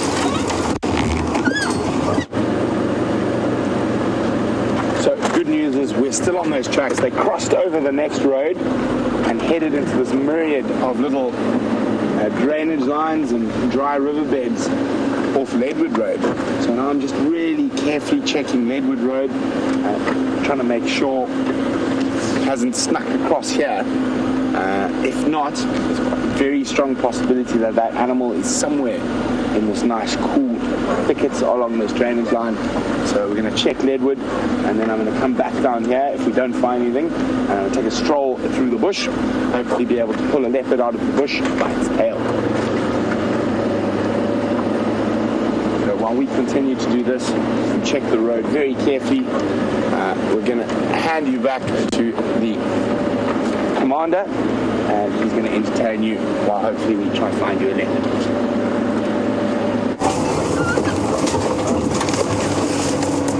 Right, we're just driving through here. The testicular into this, they've kind of gone back to where they were. And I keep looking through here. Maybe we will find a leopard lying on the ground. Maybe we will find nothing.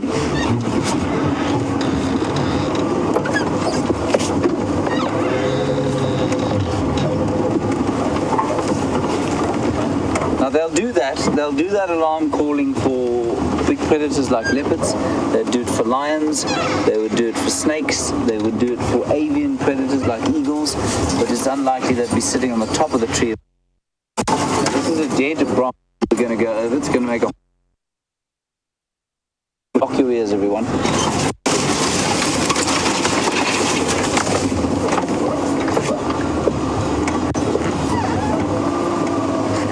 Can't see anything in here. Andrew, can you? No leopard, no black mamba.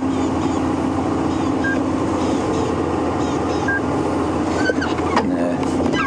All right, let's make our way here. Turn to our...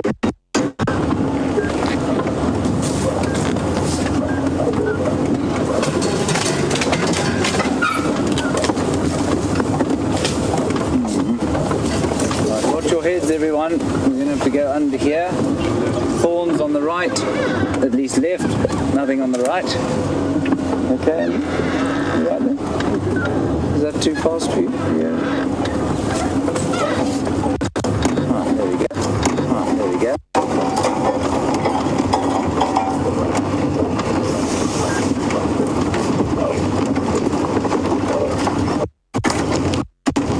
Still doing this little extra. It has the same sort of strength shock absorbers that most tanks have. It's not deeply comfortable.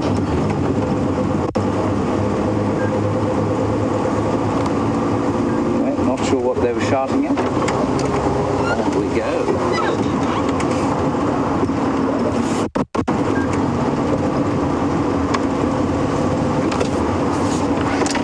Clarissa, very excellent question. You're in Arlington and you want to know, is it possible that the animals that are alarm calling, is it possible that they would be alarm calling at us?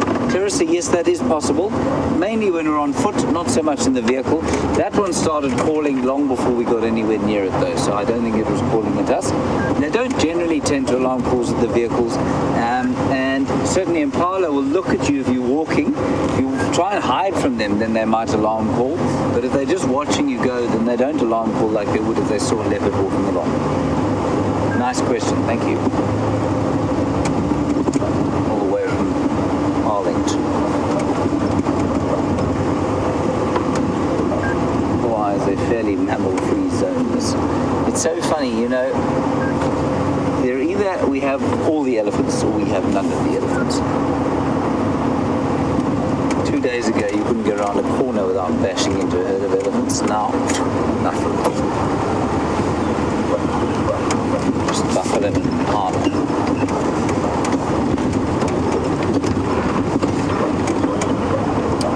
Okay, let us continue up towards... I think we'll probably head towards the dam now. See what we can see there. It's a beautiful bird there that we don't often see. The tigra. It's gone into that Ziziphus there, Andrew.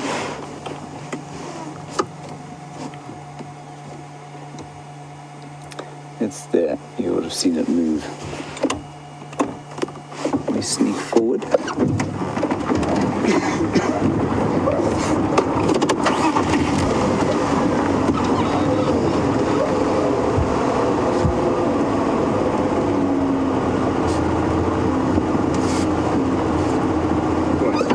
Got it.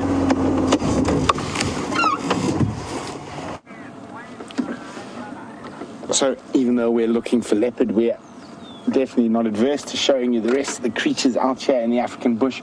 And here we have a female warthog and 2 little piglets. Difficult to say whether 2 were born. I'd say probably a few more than 2 were born, but only 2 survived so far. They are a great favorite of leopards, little warthog piglets.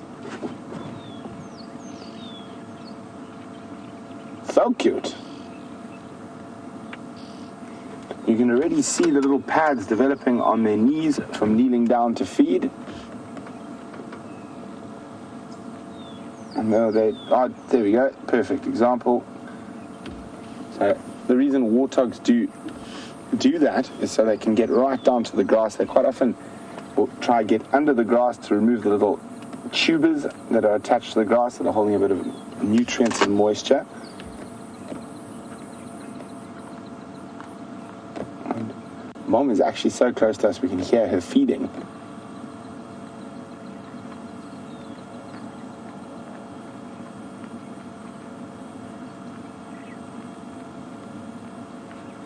You can see very nicely there, you've got those top set of tusks that are more for show.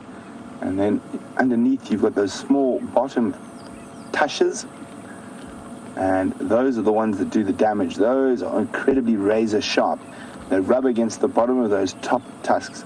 And when you see wounds on lions and leopards that look like clear slices, quite often they come from the bottom tusks of a warthog. There we go, you can see that quite nicely there now. You can see how sharp they are, like little daggers.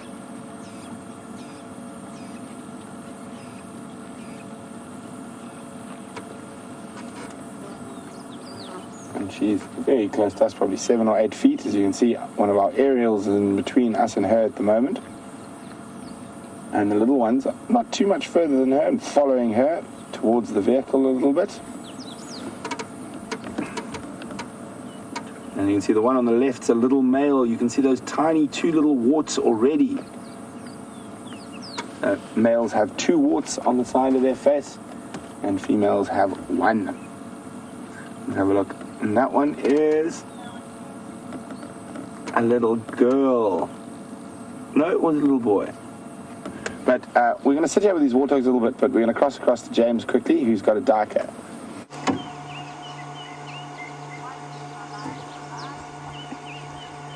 There's a duiker there, everybody, and it does not look good. Skinny, and you won't see it now, but we were just watching it. I mean, a massive agglomeration of ticks underneath her right front shoulder. I don't know what's wrong with her. You can sort of see it there. That's very sad. I don't know if that's got anything to do with the drought. I don't think so. I think it would affect everybody uniformly. But that really doesn't look very good at all. And of course, as soon as a drought like this comes or falls, what happens is that the animals come under nutritional stress. And that nutritional stress, if there is kind of a high parasite load in an animal, or, you know, it's got some kind of infection that it's trying to fight off, as we all know, if you have to eat well, if you're feeling sick, you've got to get as many vitamins and minerals into your body to help fight off the disease. Now, on at times like this, when it's really pretty dire in terms of stuff to eat, you'll probably find that those infections and things are taking hold, and so the weaker animals are going to suffer the most.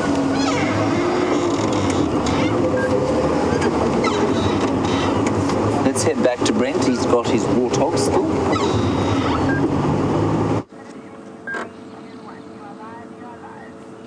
So, still continuing our little break from leopard tracking to follow these tiny little bundles of joy.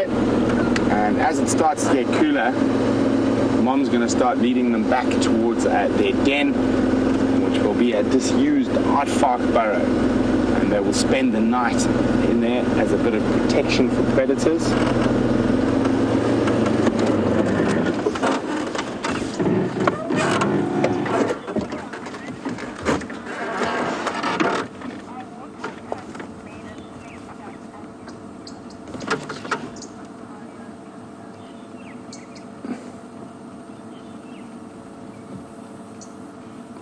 Lynn in Ontario, Canada would like to know whether warthog tusks are made up of the same stuff as elephant tusks. Well, Lynn, to a degree, yes, it's enamel like our teeth, and a very similar makeup. Elephant the ivory is much, much finer, and that's why it's so sought after, and obviously bigger, so you're able to work it into carvings, which is the main use for ivory. But warthog is very similar, but not quite the same. It's a little bit more coarse and not as easy to work with.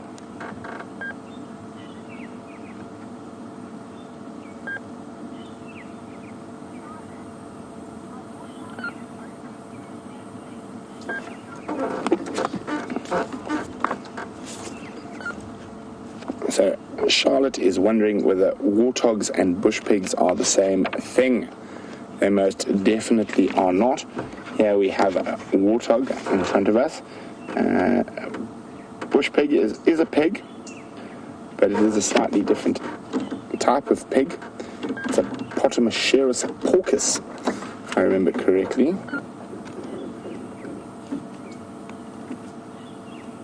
Oopsie, let me just... As the warthogs, they're disappearing off to go get home. Charlotte, I'll show you a picture of a bush pig in a couple of seconds.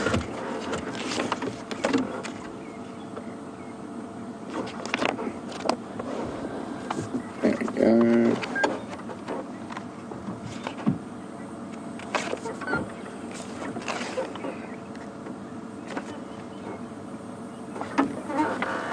So, bush pig, it's probably not the best diagram of a bush pig. Quite often they're a little bit more red than that.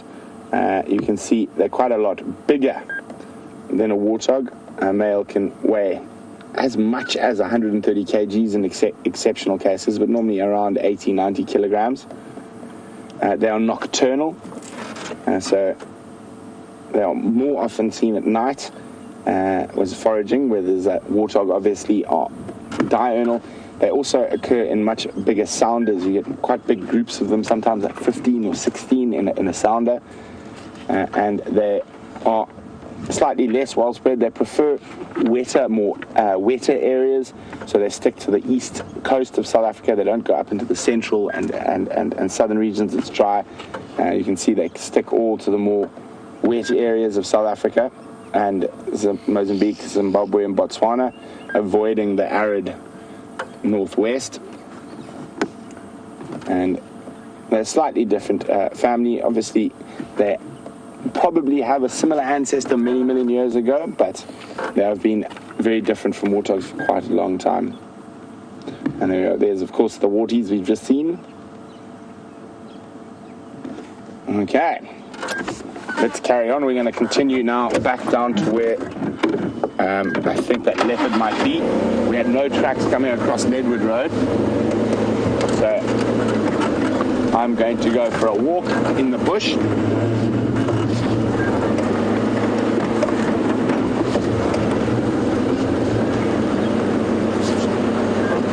Wasn't that great to see? That's one of the best little piglet sightings I've had since I've been here, and they are very, very cute. Believe it or not, I've had a few of those as pets in my younger years, and I can guarantee you, like all wild animals, they don't make very good pets.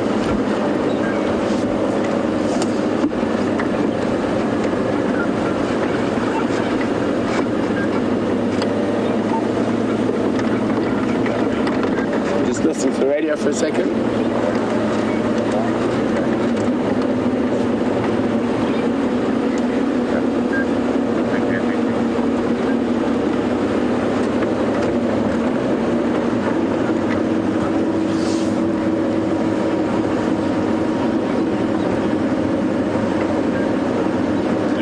quite a big cloud bank up to the right. Probably a big storm behind it. You can see the sun disappearing. Quite nice, giving us a pleasant little break from very warm weather.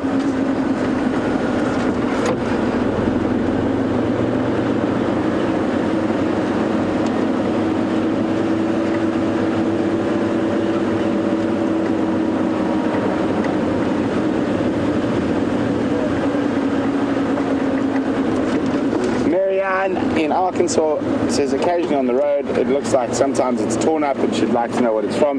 Normally it's from Ellie's. We can see there's some old Ellie tracks on the road at the moment. So normally it is Ellie's that have done that, but occasionally buffalo or other animals. Sometimes it's wildebeest and zebra that have used the road to roll on.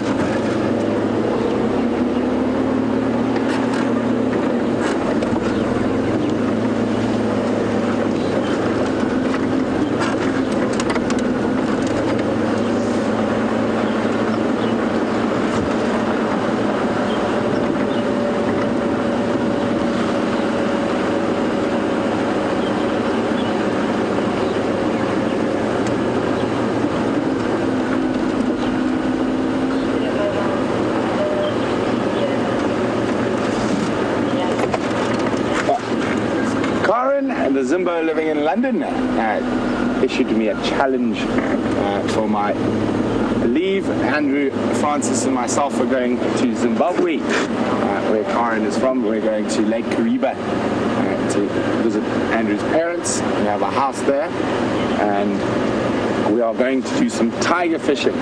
And Karen, if I remember correctly, said her biggest tiger was 9 pounds in Lake Kariba and challenged me to beat that. And I said, unfortunately, Karen, because she missed the show this morning, I beat that in Kariba a few years ago. My biggest tiger in Kariba is probably close on 15, 16 pounds. But I will accept the challenge for this little trip we're going on now. And speaking about tigers, the largest tiger fish I have ever caught is in southern Tanzania.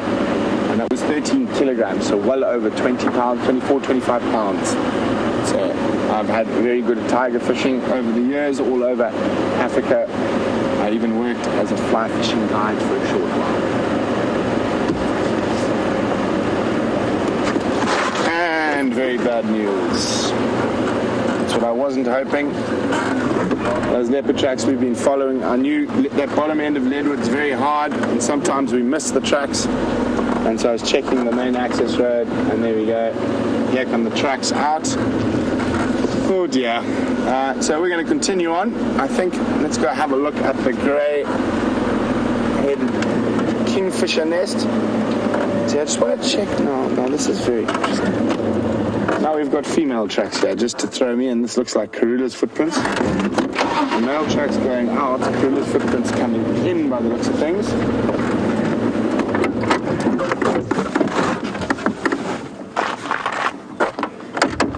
There we go. And she's walked through here. So, on a main road, so it looks a little bit older than it is, but if I look at the track that's a bit further away, I can see it's a little bit sharper. So the reason that these tracks don't look as good is probably because of the dust of all the cars. As soon as you move a little bit further off, too close, we've got nice sharp tracks, and these look like they could be from the day, during the day today. And there were definitely no tracks on the top end of Leadwood. So it is possible she's still around here. Let's go check the old hyena den. It's not too far from us.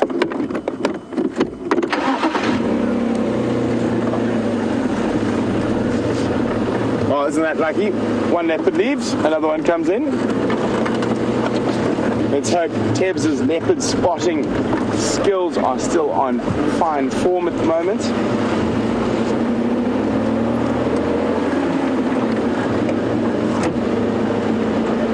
Stations Nkonzo of that Wanunengwe across south over Gowrie Main, just to the west of to the cut line, but there's one Sati tracks coming in from the south. I'm going to follow up.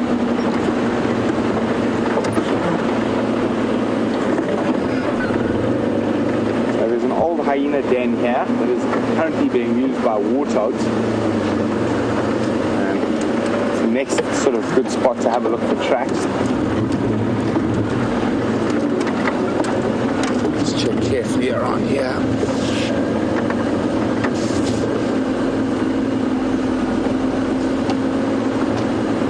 Have a quick look through here. If we get no luck, we'll go back to James and I'm going to go take a walk on those tracks. So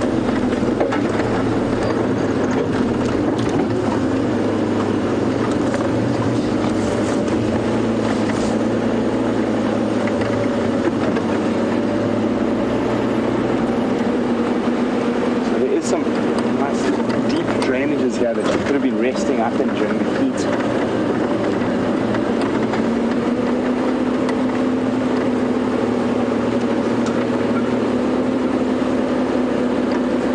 Fresh enough that I'm going to say let's go back to Commander Bond and I'm going to go use Shank's pony to see if I can find a leopard.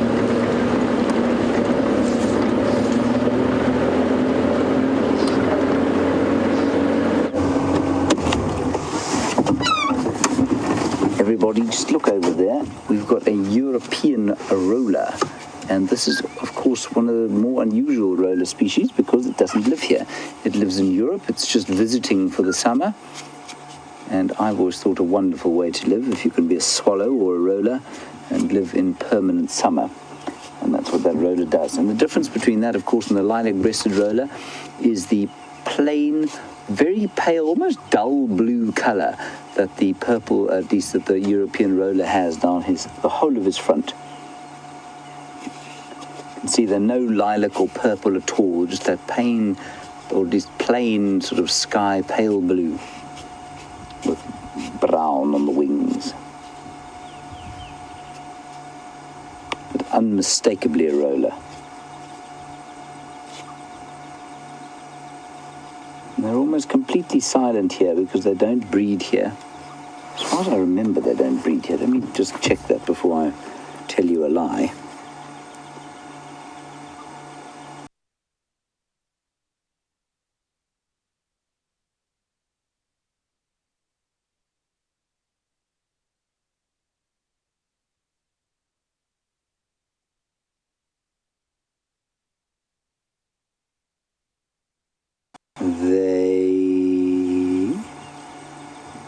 They don't breed here. They breed in Europe.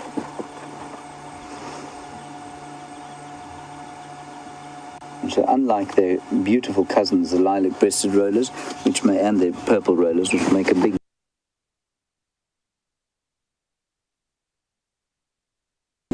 that bird, and almost all birds that come here just to summer and don't breed here, they're almost completely silent when they're here. So they only call when they go back home to where they breed, when they're trying to sing to attract ladies or to mark a territory where they'd like to set up a kind of family or a nest. That's what makes them sing. Something just went herring across the road.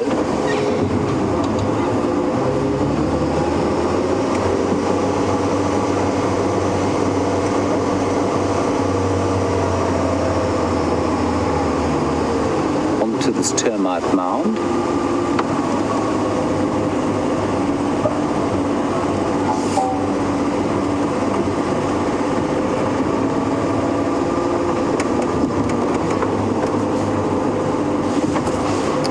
I'm very glad, Kit, apparently you took the attempted lesson that I gave you on the seasons to your mother, told her about it, and she seems to have understood.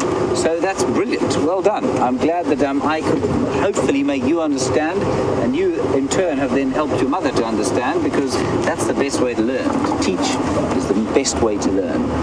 There's a whole herd of impalas through there, and let's just stop and have a look at them. One must have at least one obligatory impala stop per day, because they need to be appreciated. Andrew, that's the side of the car we're looking at. That's not the impala. There we go.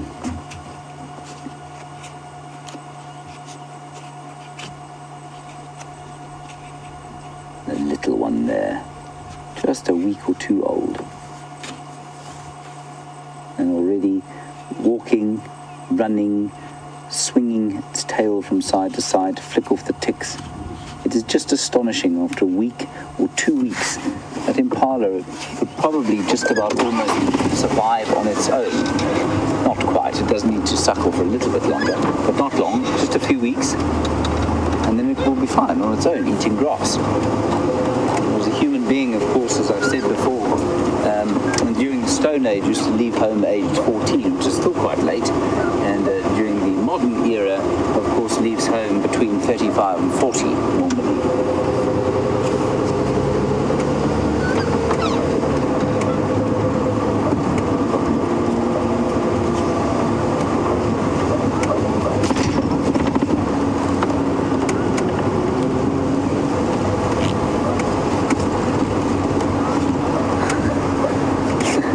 Lilani in Hawaii, I'm not sure how to take this. You say that I sound like a teacher. Andrew, would you take that as a compliment or a sort of admonition?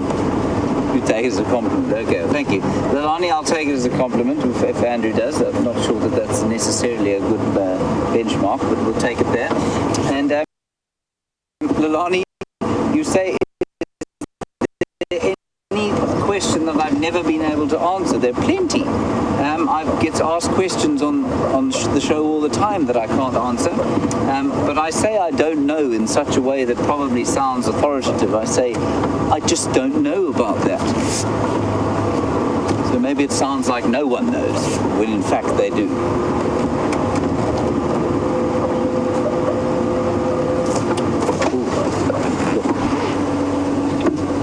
Can you see it, Andrew? Am I okay here, or should I go back? I'm not sure what we're looking at. There's a woodland kingfisher right here, just a few meters from the car. Back. Look at that color. Flies away. Like a little F-16. I always imagined them like little fighter jets.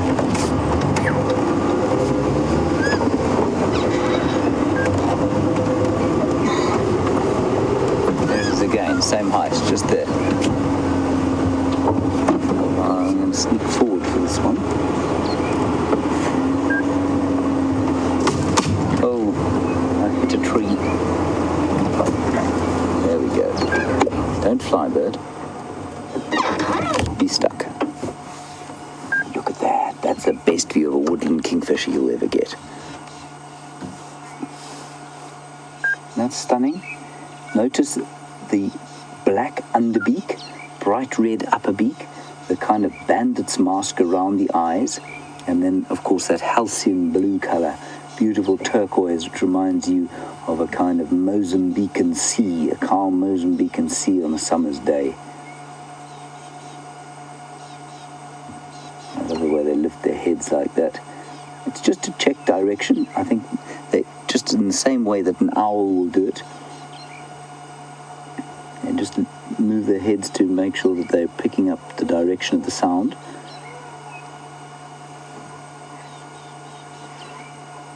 You may have heard that la sound, but not too far from the hyena den. Maybe it's worth going to have a look. I wasn't going to, but it might be worth going to have a look. Look at the sharpness of that little beak.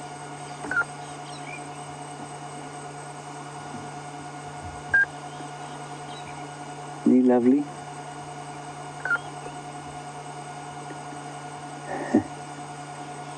And of course the woodland kingfisher is not a fish-eating kingfisher at all. It is a insect-eating kingfisher. Andrew, there's a stick behind there that is, if you just pull the focus, you'll get it. There was an ant walking up the side of that stick I saw. That one you had at the back there, that horizontal sort of there, that one, yeah. I just watched an ant walk up the side of it. Every little branch, every little leaf, every little plant, every little termite mound is an ecosystem to itself. Every little piece of elephant dung. And all obviously part of a much greater ecosystem. And the woodland kingfisher is a migratory bird, and they go up into equatorial Africa for the summertime. What a beautiful, beautiful sighting. Tree hole nesting bird, and they do breed here. And Scott Dyson actually made a nest, hoping one of these things would go and breed in it. But nothing's gone into his nest yet. I feel very sorry for him, actually, because if anybody deserves to have a nest, a bird in his homemade nest, it's Scott. He's found so many nests this summer, and I hope that one of the woodland kingfishers will go in there and lay some eggs and make some chicks in there.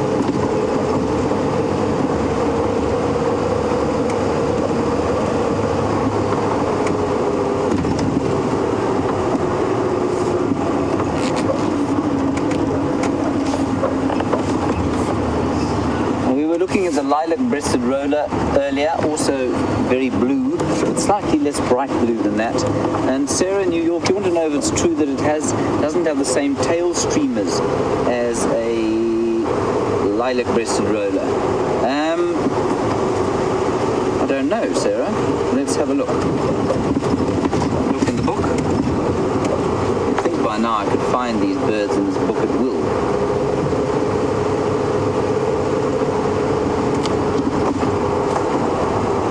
No, it is not true. Sorry, it is true. I was looking at a racket-tailed roller.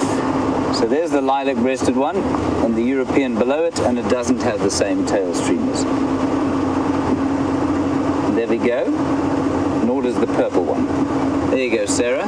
Definitively answered by Mr. Ken Newman, the late.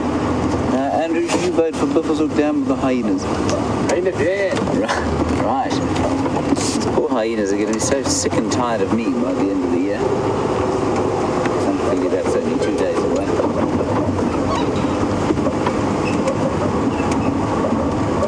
My logic is, you know, that we won't always have the hyena den. So we must spend as much time there as we can.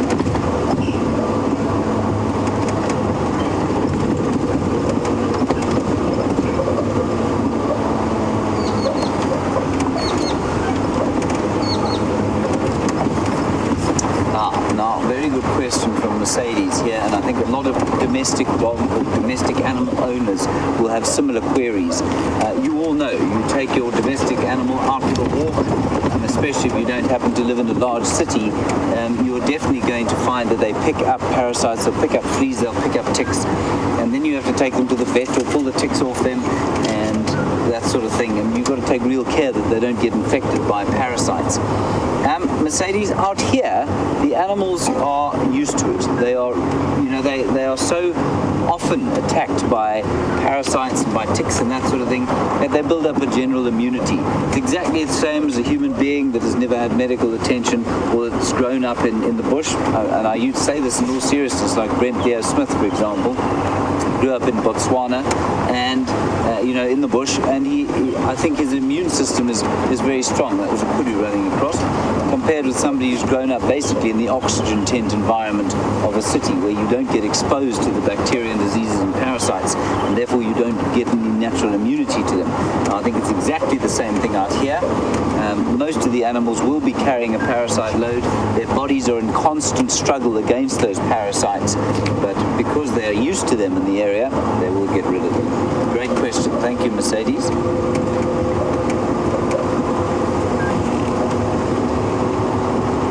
the hyenas were just making a bit of a noise. We were just over there, and the hyena den is just here.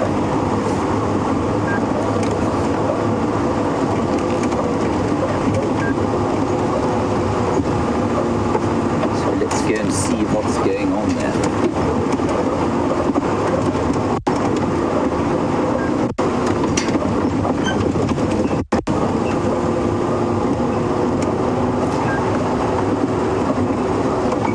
Afternoon is turning very nice and cool now. 32 degrees has probably dropped down to about 29, which is just under, well, it's about 83 degrees Fahrenheit, which is very pleasant indeed. It's a perfect temperature. A blessing. Every day we get out of bed thinking, oh, is this going to be another viciously hot one? It hasn't been that hot for the last few days, which is great. It would be greater if there was a whole lot of rain, of course. Right, here we are. We are arriving.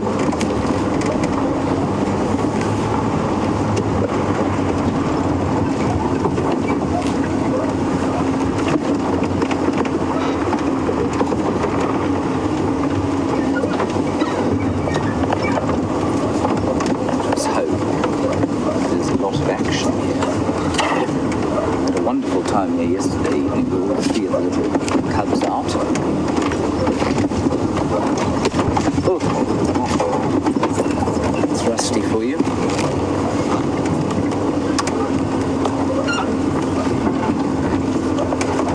Steph on YouTube, you agree with me? You say it's always worth checking the den. You love the hyenas. I do too.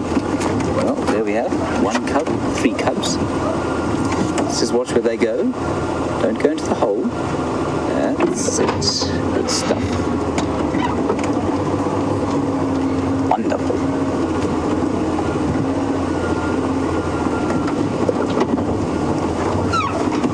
Just ease our way in. Everyone's out at the moment.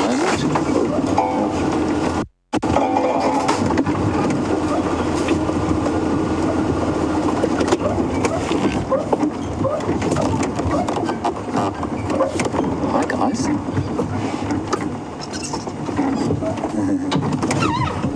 There's Pretty and Corky and D1 and D2. November has just gone inside. And a fairly foul odor is hanging in the air over here.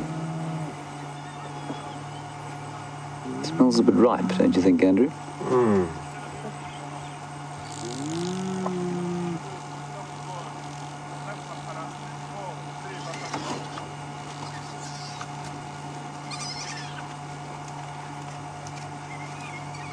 Beautiful.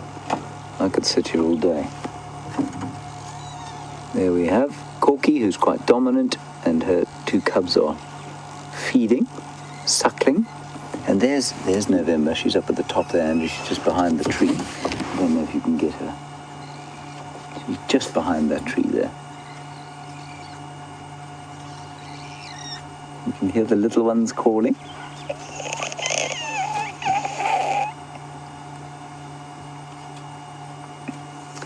It seems to be the general sort of feeding time, and then before bedtime play.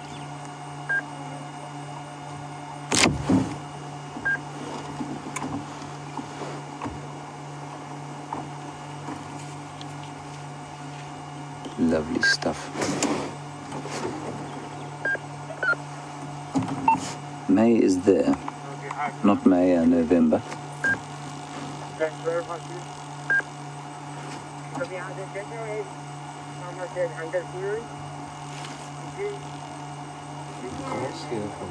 No, I might try and sneak a little forward. There she is. Just sticking her head out now.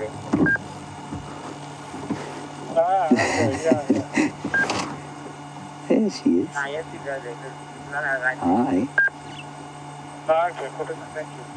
Going down to see her mum?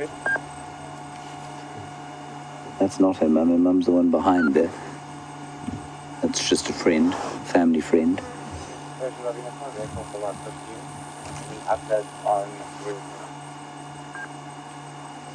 Just chewing off the ear of the friend there.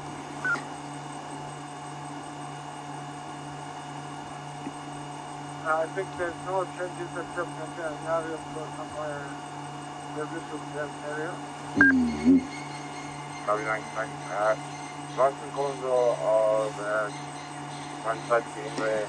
Now, I think let's sit here for a little while and then we might go around that side and see if we can't get a good view of November and her mum, because what November does, of course, is that she's a lot shyer when Corky and D1 and D2 are about the place. But now you can see she's the other side of the mound and seems to be a lot more confident.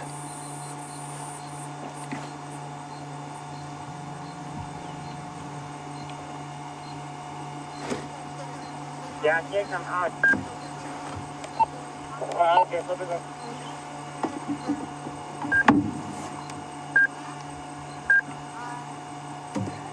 Hello, Ian. You're a new viewer, and you're asking the question, how long possibly can this magnificence of live safari in the wilderness of the Kruger National go on for? Ian, good news.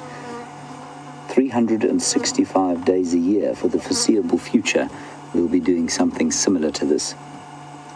Isn't that great? Hopefully on an expanded piece of land at some stage. We'll probably have more. We're on a skeleton crew at the moment, Ian, so often we've got a walk out. Sometimes we have a drone out as well. So just keep watching. Especially if you happen to work in an office. This is an ideal thing to keep you entertained while the minutiae of office work dulls your senses.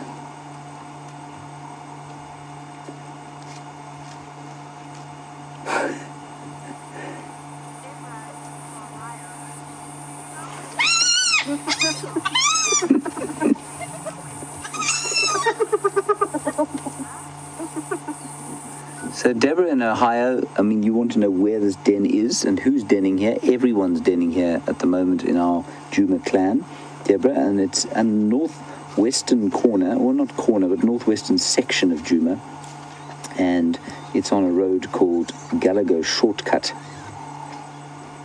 So Deborah, I don't know if you know the roads here or not, but that's where it is, northwest sort of section of Juma. And there are a couple of other dens around the place that that this clan uses, but this is the only active one that we know of at the moment.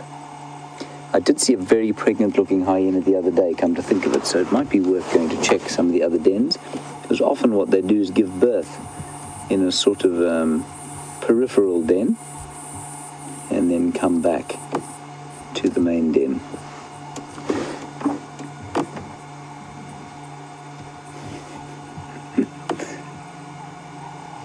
There's little November.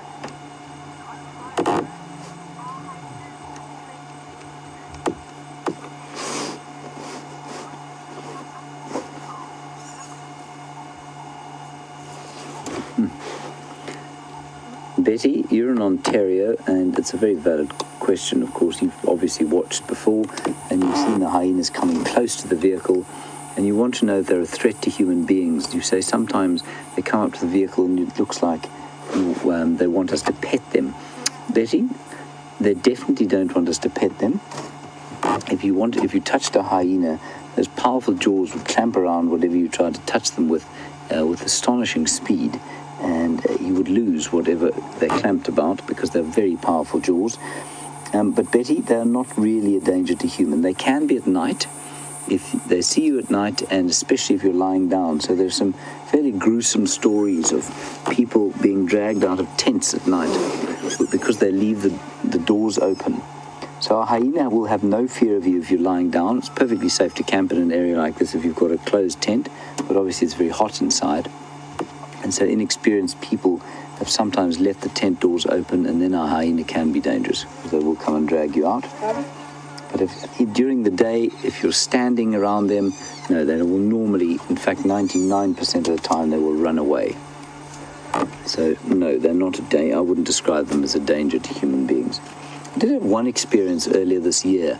The first time it's ever happened to me, when I was walking through the bush, and I spotted a hyena, and it started to sort of stalk me. It was just kind of being inquisitive, wanted to know what I was up to, and I actually had to shout at it to make it go away. But that's the only time that's ever happened, and I mean, I think it was more curious than it was being threatening. But what you can say is that if a hyena chose to push through some kind of an attack, you could be very sure that it would win. They're very strong, very powerful, very fast. But that's the same for any animal out here.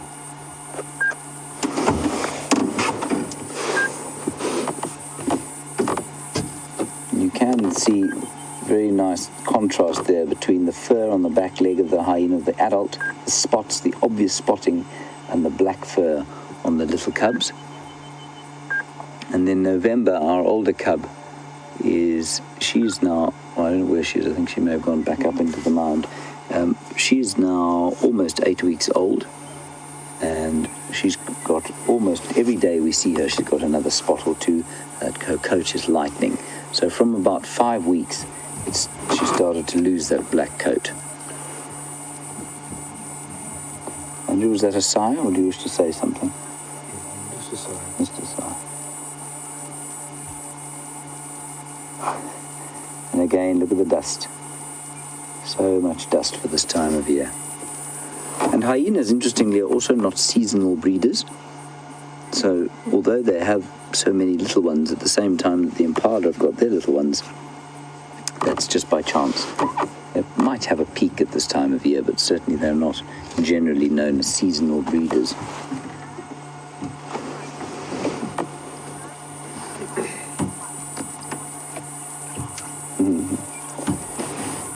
Vanessa and Penny Pine, obviously you heard those hyenas making a loud noise, squealing noise. You want to know if they were fighting? No, I don't think they were. I think they were just being little baby animals, and they were being very, they wanted to eat and they wanted to feed, and so they were just squealing about getting some food, squealing at their mother far more than they were squealing at each other. So no, they've got beyond the stage, you know, even if they were going to engage in sibling rivalry, they've got beyond the stage where one will kill the other, unless it's in sort of exceptional circumstances.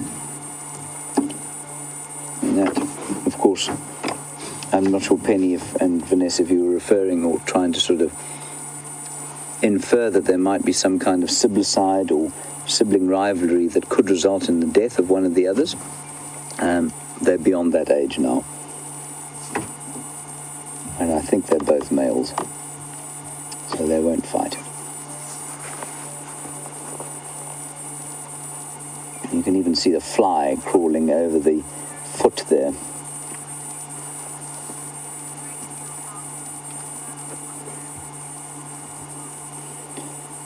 And B. Wilson, you're so right. You say that you enjoy looking at them, well, I do too, but that you're also learning so much about them just by spending time with them. That's exactly how we do learn about animals. We get these sort of basics from the books, and then we come and observe and see where the books are right and where the books are wrong, and then we try and interpret the behavior in new ways. And it's just so fascinating and such an opportunity to spend time with animals like this. Just wonderful stuff. And B, also, I mean, I think that they are... Nobody ever comes to Africa and says, oh, I'd like to see some hyenas, please. They always come out here and they say, well, my worst is to hear people say, we want to see the big five, because that just means they've got a really terrible travel agent. But nobody ever, I think in sort of 5 years of full-time guiding, I don't think I ever had a guest come out and say, we'd like to see some hyenas, please. And it's because they've got such a bad rap, and it's such an unfair rap. They're such wonderfully interesting, fascinating creatures.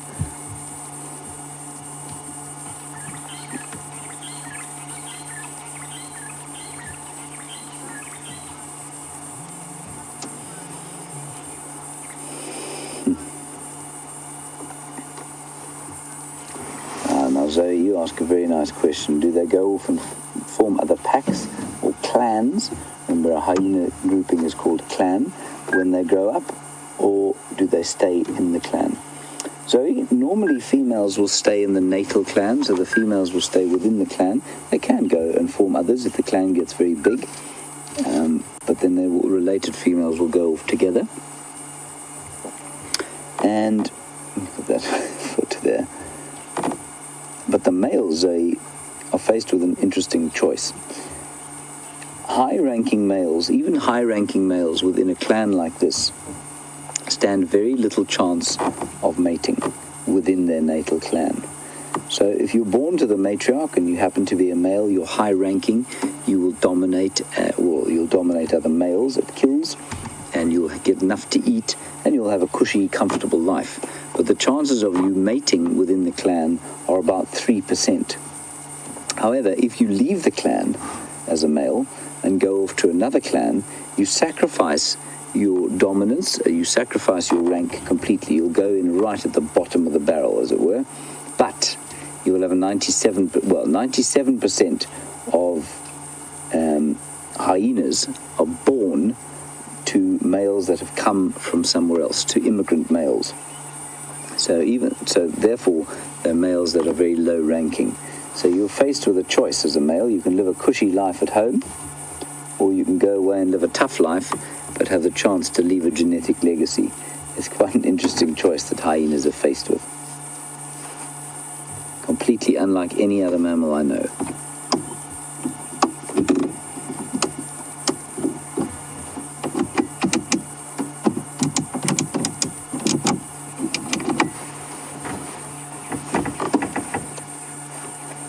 You can see the sort of, not scarring yet, but certainly the rubbing off of the fur on the face of the little ones there.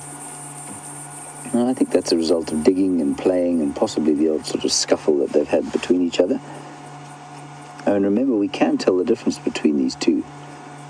One of them, D1, has a left back foot with a little white patch. There it is. Whether that will be maintained into adulthood, I'm not sure.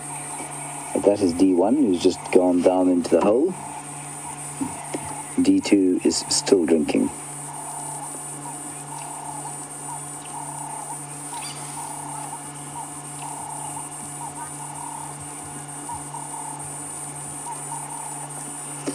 Now, Remy in San Diego, a very interesting question, and I was just about to say, as D1 disappeared down into the hole, I was just going to say I think she looks a little bit smaller, or he looks a bit smaller than his brother or sister, and I do think that D1 is slightly littler and maybe slightly less well-fed, and you can certainly see how D2 there is in a prime position, wasn't having to lie under her mother's heavy thigh. Well, he wasn't having to lie under his mother's heavy thigh. Maybe, therefore, Remy, that one that is suckling, D2, is actually a female. Maybe she's a female and she's just dominating this little male that we're looking at now, and you can see his face is almost hair-free. He looks a bit like his mother in that regard.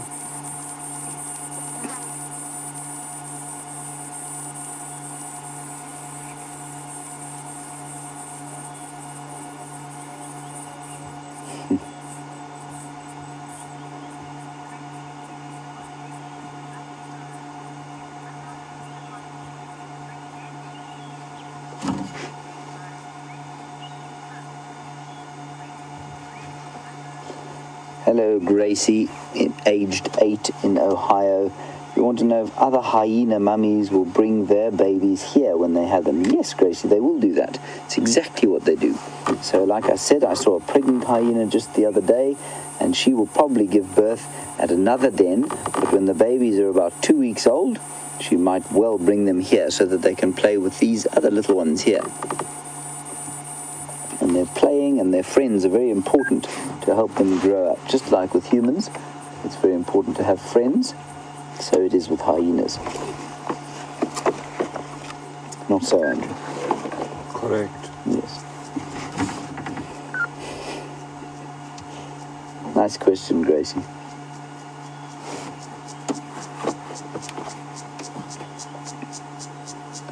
This is definitely very... You can see when she breathes out there, the dust sort of explodes up into the sky. There's little D1 looking a bit morose. Nothing to eat there.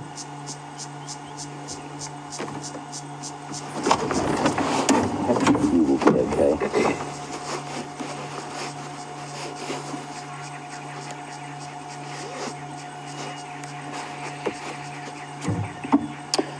So, Jerry's just pointing out to me, and it's quite interesting, is that the pads of the foot there are overlapping.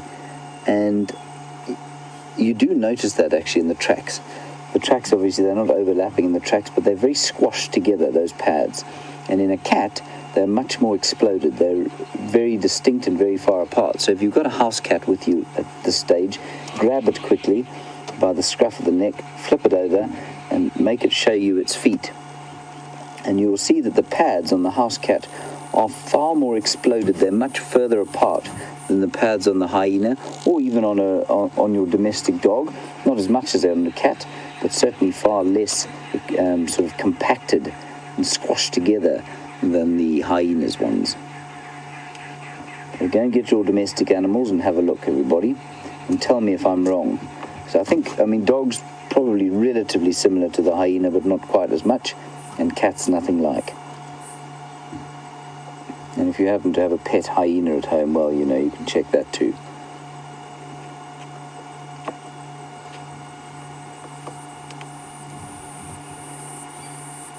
And you shouldn't have a pet hyena at home, by the way. Especially if you live in New York or somewhere like that.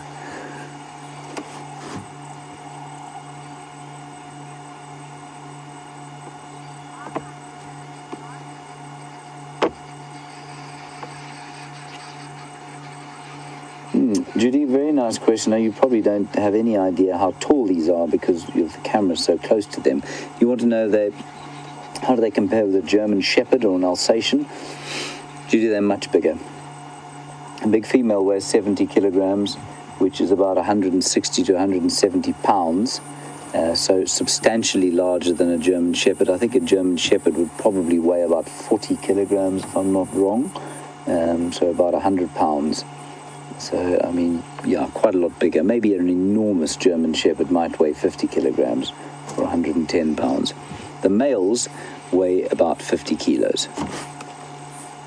So they're substantially smaller than the females, 50 to 60 kilos. Nice question. So, and they stand, I mean, if you were to see me standing next to one, it wouldn't look like it was that big. But if you were to see one standing next to an Alsatian or a German Shepherd, yeah, you would. I mean, there's no comparison really. They're much larger. A brown hyena, I suppose, would be roughly the same size, if I'm not mistaken.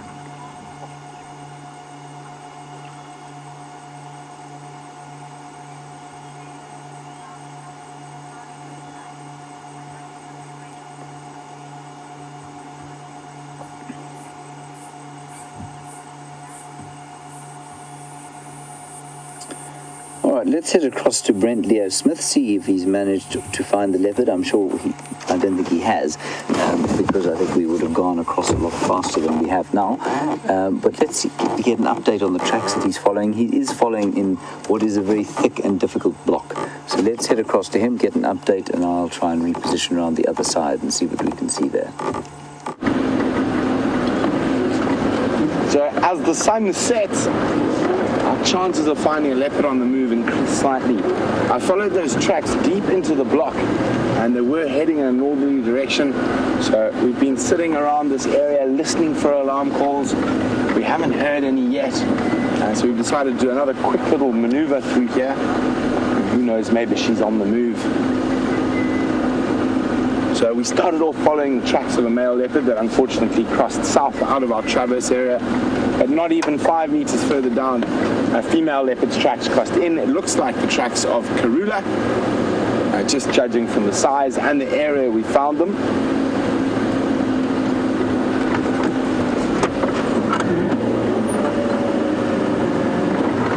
And quite a stunning sky up ahead.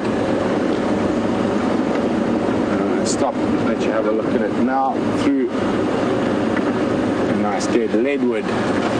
There you go, isn't that a picturesque little scene? The sun setting framed by 2 dead leadwood trees.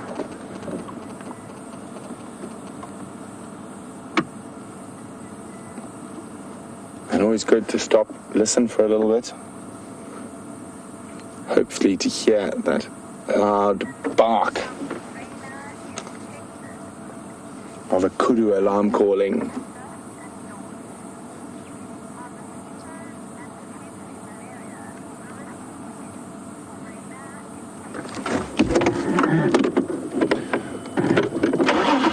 A very beautiful sunset safari. Welcome to Raina from Texas. So since we're out so often at dusk and dawn, are mosquitoes a problem? And if so, mosquitoes, what about malaria? Well, hyena, not too much of a problem. The mosquitoes at the moment while we're driving.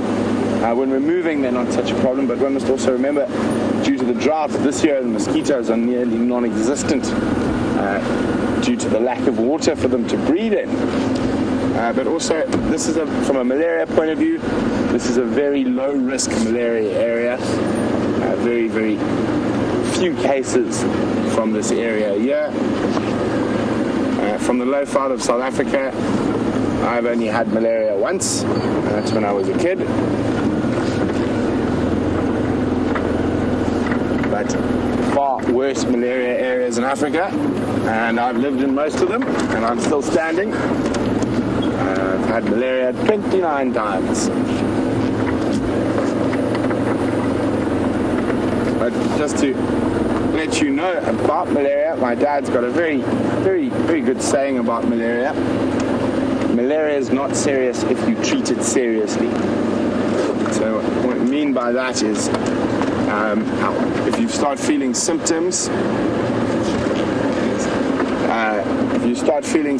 etc., immediately I carry finger prick tests, and I carry 2 full courses of coartem, which is the best medicine for malaria, with me at all times.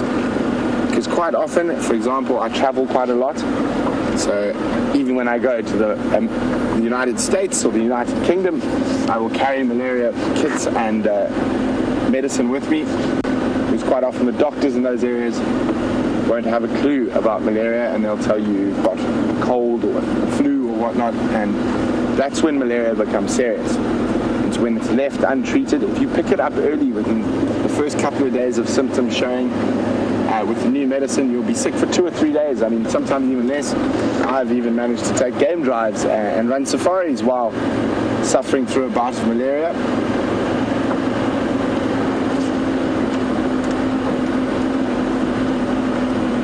And Jerry in Final Control says that little bit of advice is very much, sounds like a very bad bit of advice. She loves it.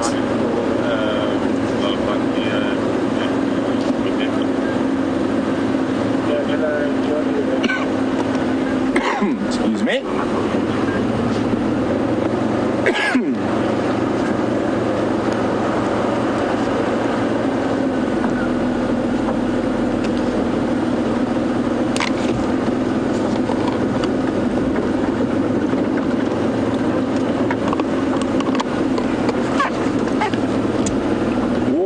Welcome to Nigel on Twitter.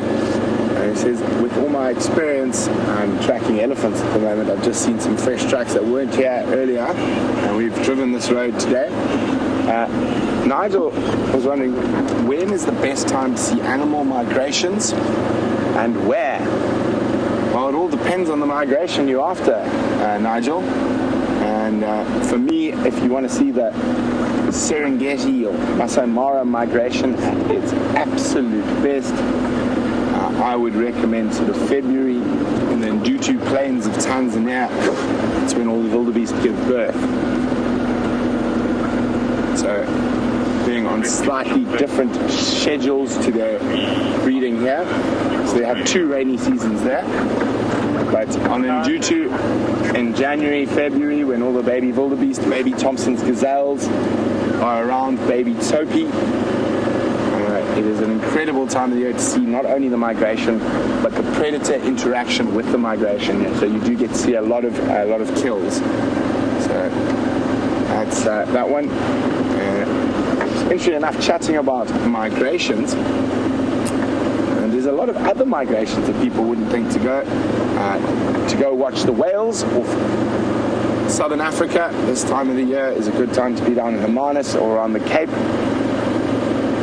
to watch the humpbacked whale migration. Also, June, July, great time to see the humpback whales of Central Africa.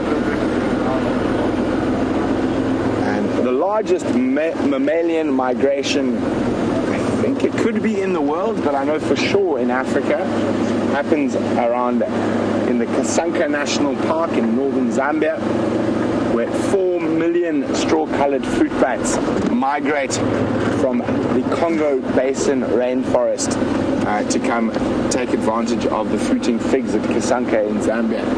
Now, literally, there are so many bats, they blacken out the sky. It's an incredible thing to see. Most of the main migrations in South Africa are non-existent anymore. You do have local migrations in and around zebra and wildebeest in this area. They do have local migrations between different watering and grazing. One of the largest migrations in the world used to be in South Africa. It was the Springbok migration, and they used to migrate actually just north of Pretoria, and there would have been about estimated 6 million Springbok in that migration, and one would think it was shooting them that wiped them out. It wasn't. It was actually the advent of farming and fences that stopped that migration through the northwestern areas of South Africa.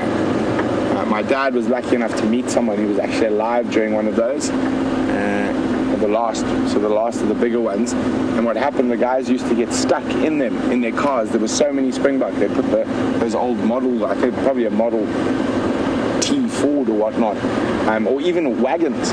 They would just literally be pushed along by this huge, massive Springbok moving.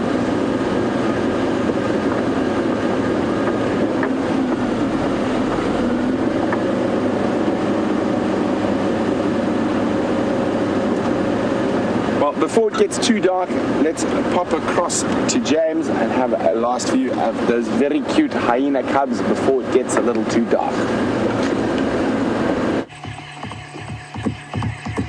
There's a little cub chewing on a piece of grass, which of course is a normal cub thing to do, as it is a normal thing to do if you have a domestic animal. Normally it's your chair leg though, or piece of the door frame in the case of one of the staffies we once had, resulting in the cold Johannesburg night air streaming in.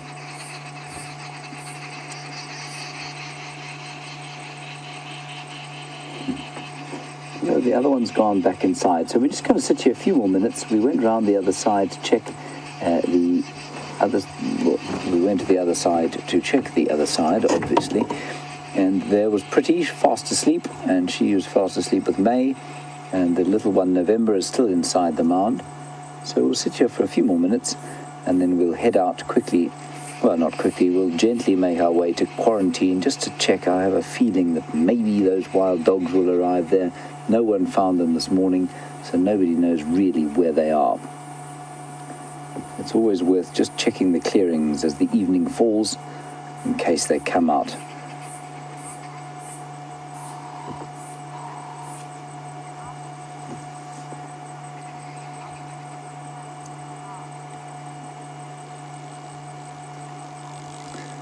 Now, Millie in Cleveland, Ohio, made a sort of throwaway comment about hyenas with pets, and you say, have I ever heard of the hyena men of Nigeria or the hyena men of Harar? I think the Harar ones are in Ethiopia, if I'm not mistaken, unless I've got it mixed up. But there are, I always forget where the story exactly. The ones in Ethiopia, I think, Millie, are a sort of cult family of people that have sort of lived and feed hyenas off a rubbish dump, and they've done that for many, many years. I think that's the story in Ethiopia, and they've got a sort of almost cultish fascination with them, but it's only one family of people that feeds these hyenas, and it's on a kind of a big landfill site, if I'm not mistaken, somewhere in Ethiopia. I'm not sure where exactly. I'm really irritated with myself that I don't remember this. And then in Nigeria, there's also a group of people who have hyenas, and I think it's more for kind of a, you've seen those pictures where it says Nigerian debt collector. They're not used for debt collection. I think they're more used as almost sort of circus animals where, people will take them around the place and show them to you and make them do tricks, and then you can pay them to do that. Not a very nice life for a hyena. I think that's the case. Millie, please feel free to correct me if I'm wrong. And I think that's in Lagos in Nigeria. So two sort of almost domesticated examples of hyenas. I think they would have been domesticated a lot more if it was an easy process. I don't think it's an easy process to domesticate a hyena. Now, is that D1 or D2, Andrew? Can you tell? Where's the little white sock?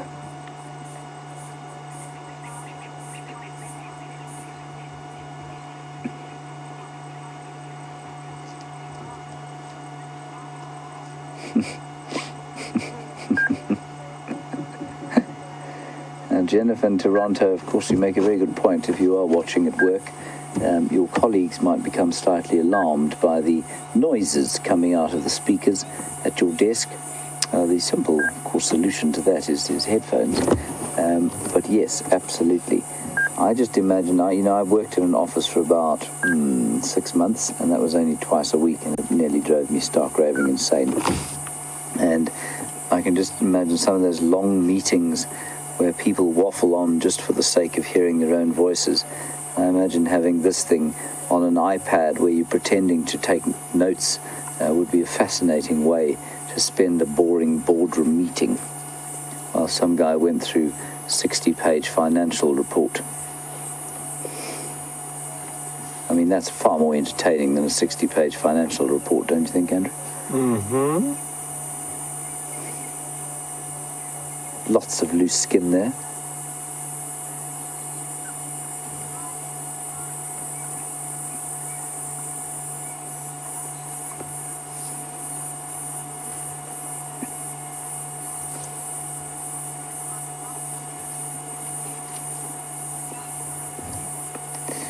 Now, Sharon in Pittsburgh, look at that little thing being licked very clean. That would probably take the skin off you or I.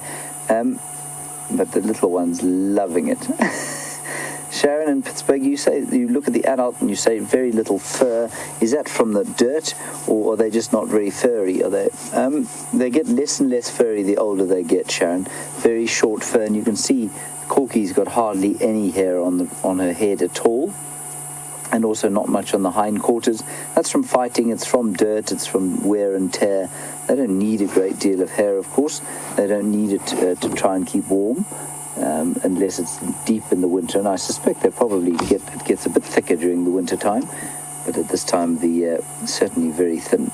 But the youngsters, the younger ones, and Andrew will just, before we go, he'll show you. Oh, look at that! Just not yet. A picture of May, who's got much longer fur. And you say they don't seem concerned with hygiene at all. No, they don't. And there's a reason, well, not a reason, there's a benefit of that, and that is that they have incredibly powerful constitutions. Many of the other cats will clean their faces after a kill to avoid the disease and bacteria that comes with having sort of rotting flesh in your fur. But hyenas don't seem to bother too much with that stuff at all.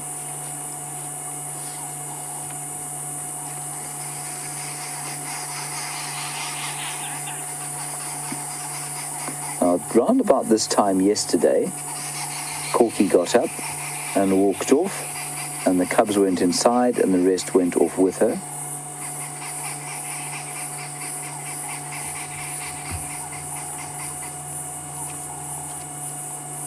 It's so sweet.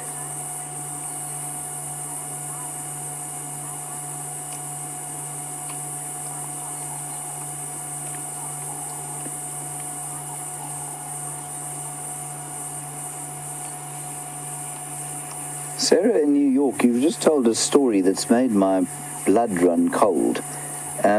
You were somewhere, I couldn't get where exactly, but you were lying on a daybed watching the stars, and a hyena licked your feet, and you shone your torch and it ran off. Sarah, please don't do that again. I think you're quite lucky to still have both feet. Lovely adventure and story to tell, but could have ended very differently indeed. Where were you? I think you did say, I just didn't hear it exactly.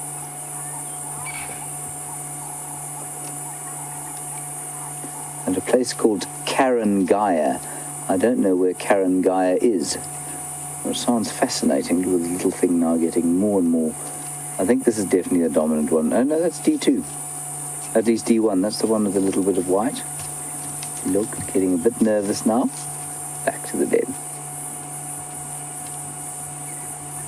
Wants to follow Mum. Okay. so sweet.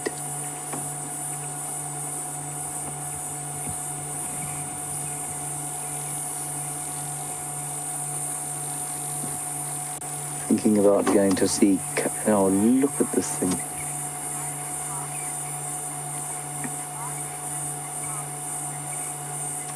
Ah, thank you, Rod. I've just got it back. Karangai apparently is in Tanzania, and it is...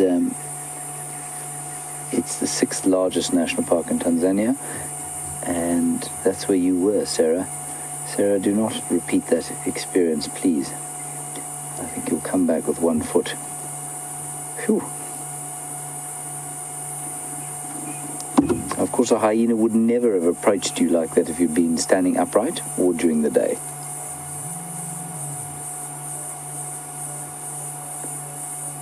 It's a very adventurous little chap, this.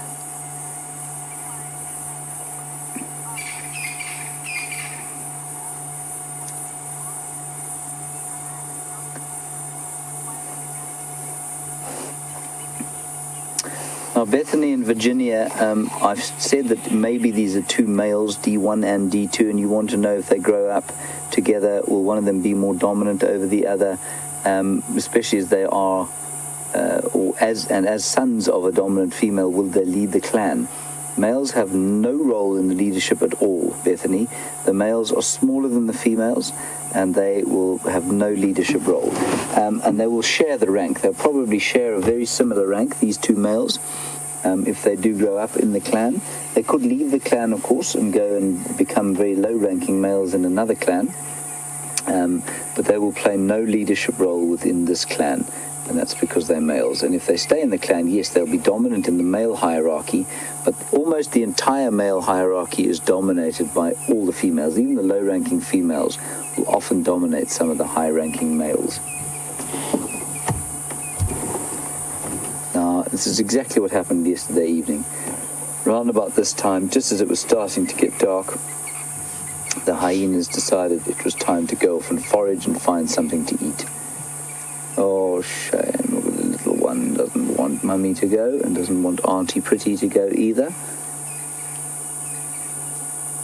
The only one left with them now is May. And I don't think she'll go anywhere. Well, she might. No, that's not May, is it, Andrew? She's too big. Or is it? Oh, that's not a year-old one. At least an 8-month-old. May is only 7 months old now. I mean, she would start to move with the clan now. Yeah, maybe that's what's going on here. Isn't that amazing? Exactly what they did last night, but they went down the other way. And they seem to be on a bit of a mission, either on a patrol or they know something about a bit of food. Except they'd be running if they thought there was food. A wonderful little scene. And off they go into the night and try and find something to eat. They'll either bring it back to the den or feed on it there and bring it back for the youngsters in the form of milk. And there's the little one watching.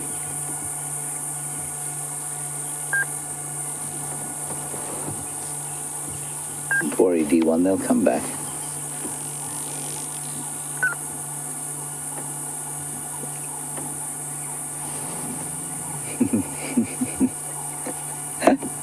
And that's that. Isn't that fantastic? Let's just sit here for 1 minute, and we don't have much time left. We've only got about 6 minutes. But I think we're going to ease our way out of here because there doesn't seem to be much going on. Right, let's press slowly on out, and we'll just have a look on the road there and see if the hyenas are there. In fact, we won't, because I won't be able to start the car. No. We're going to have to link to Brent, I'm afraid. We can't start the car. See you shortly.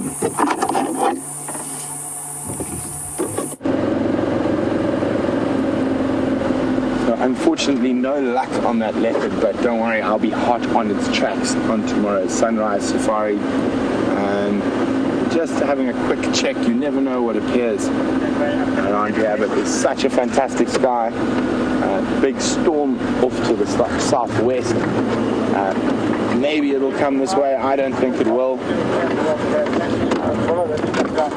Just living in So, the sun setting here. You can hear the rusty bedspring bird or the coqui franklin. Oh, now he keeps quiet, of course. And then if we move off to the left, you can see there's a big cumulus storm that's already anviled. And the clouds are spreading, but it is quite far away. There we go, there's that big storm. But I think far too far from us to get any rain.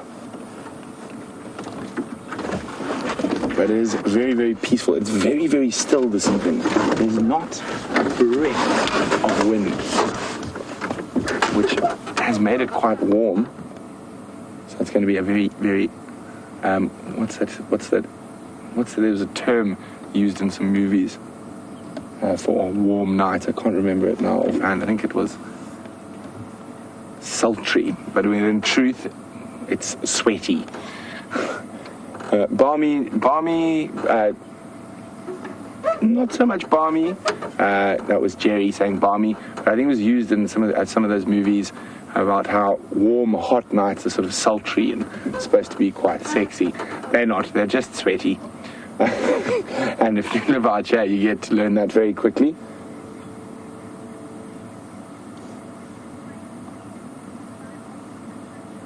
It's such a beautiful, beautiful evening. But from myself, from Tebs and myself, we're going to say good night, and we'll see you bright and early on the sunrise safari. James is going to follow those adult hyenas for as long as he can for the last few minutes of drive.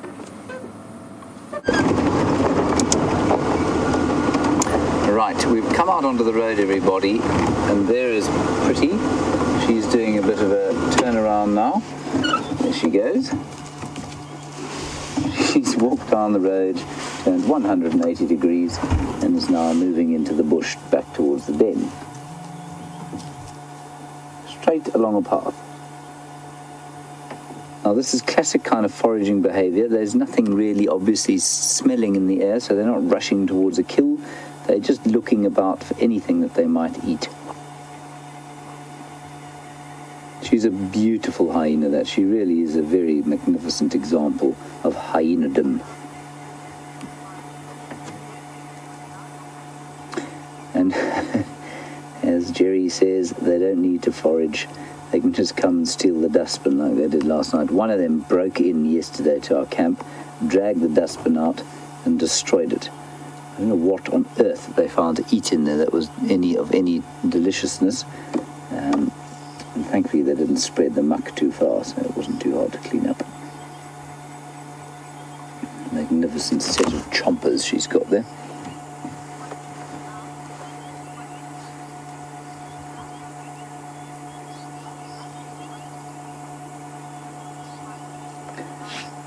Now, I know that many of you are still asking about that hyena that was injured last week, 2 weeks ago now, the one that had its foot broken and then its ear ripped off. I'm afraid, everybody, we haven't seen that hyena again. We don't know what happened to her, and I suspect quite strongly that she has shaken off this mortal coil and gone on to better things.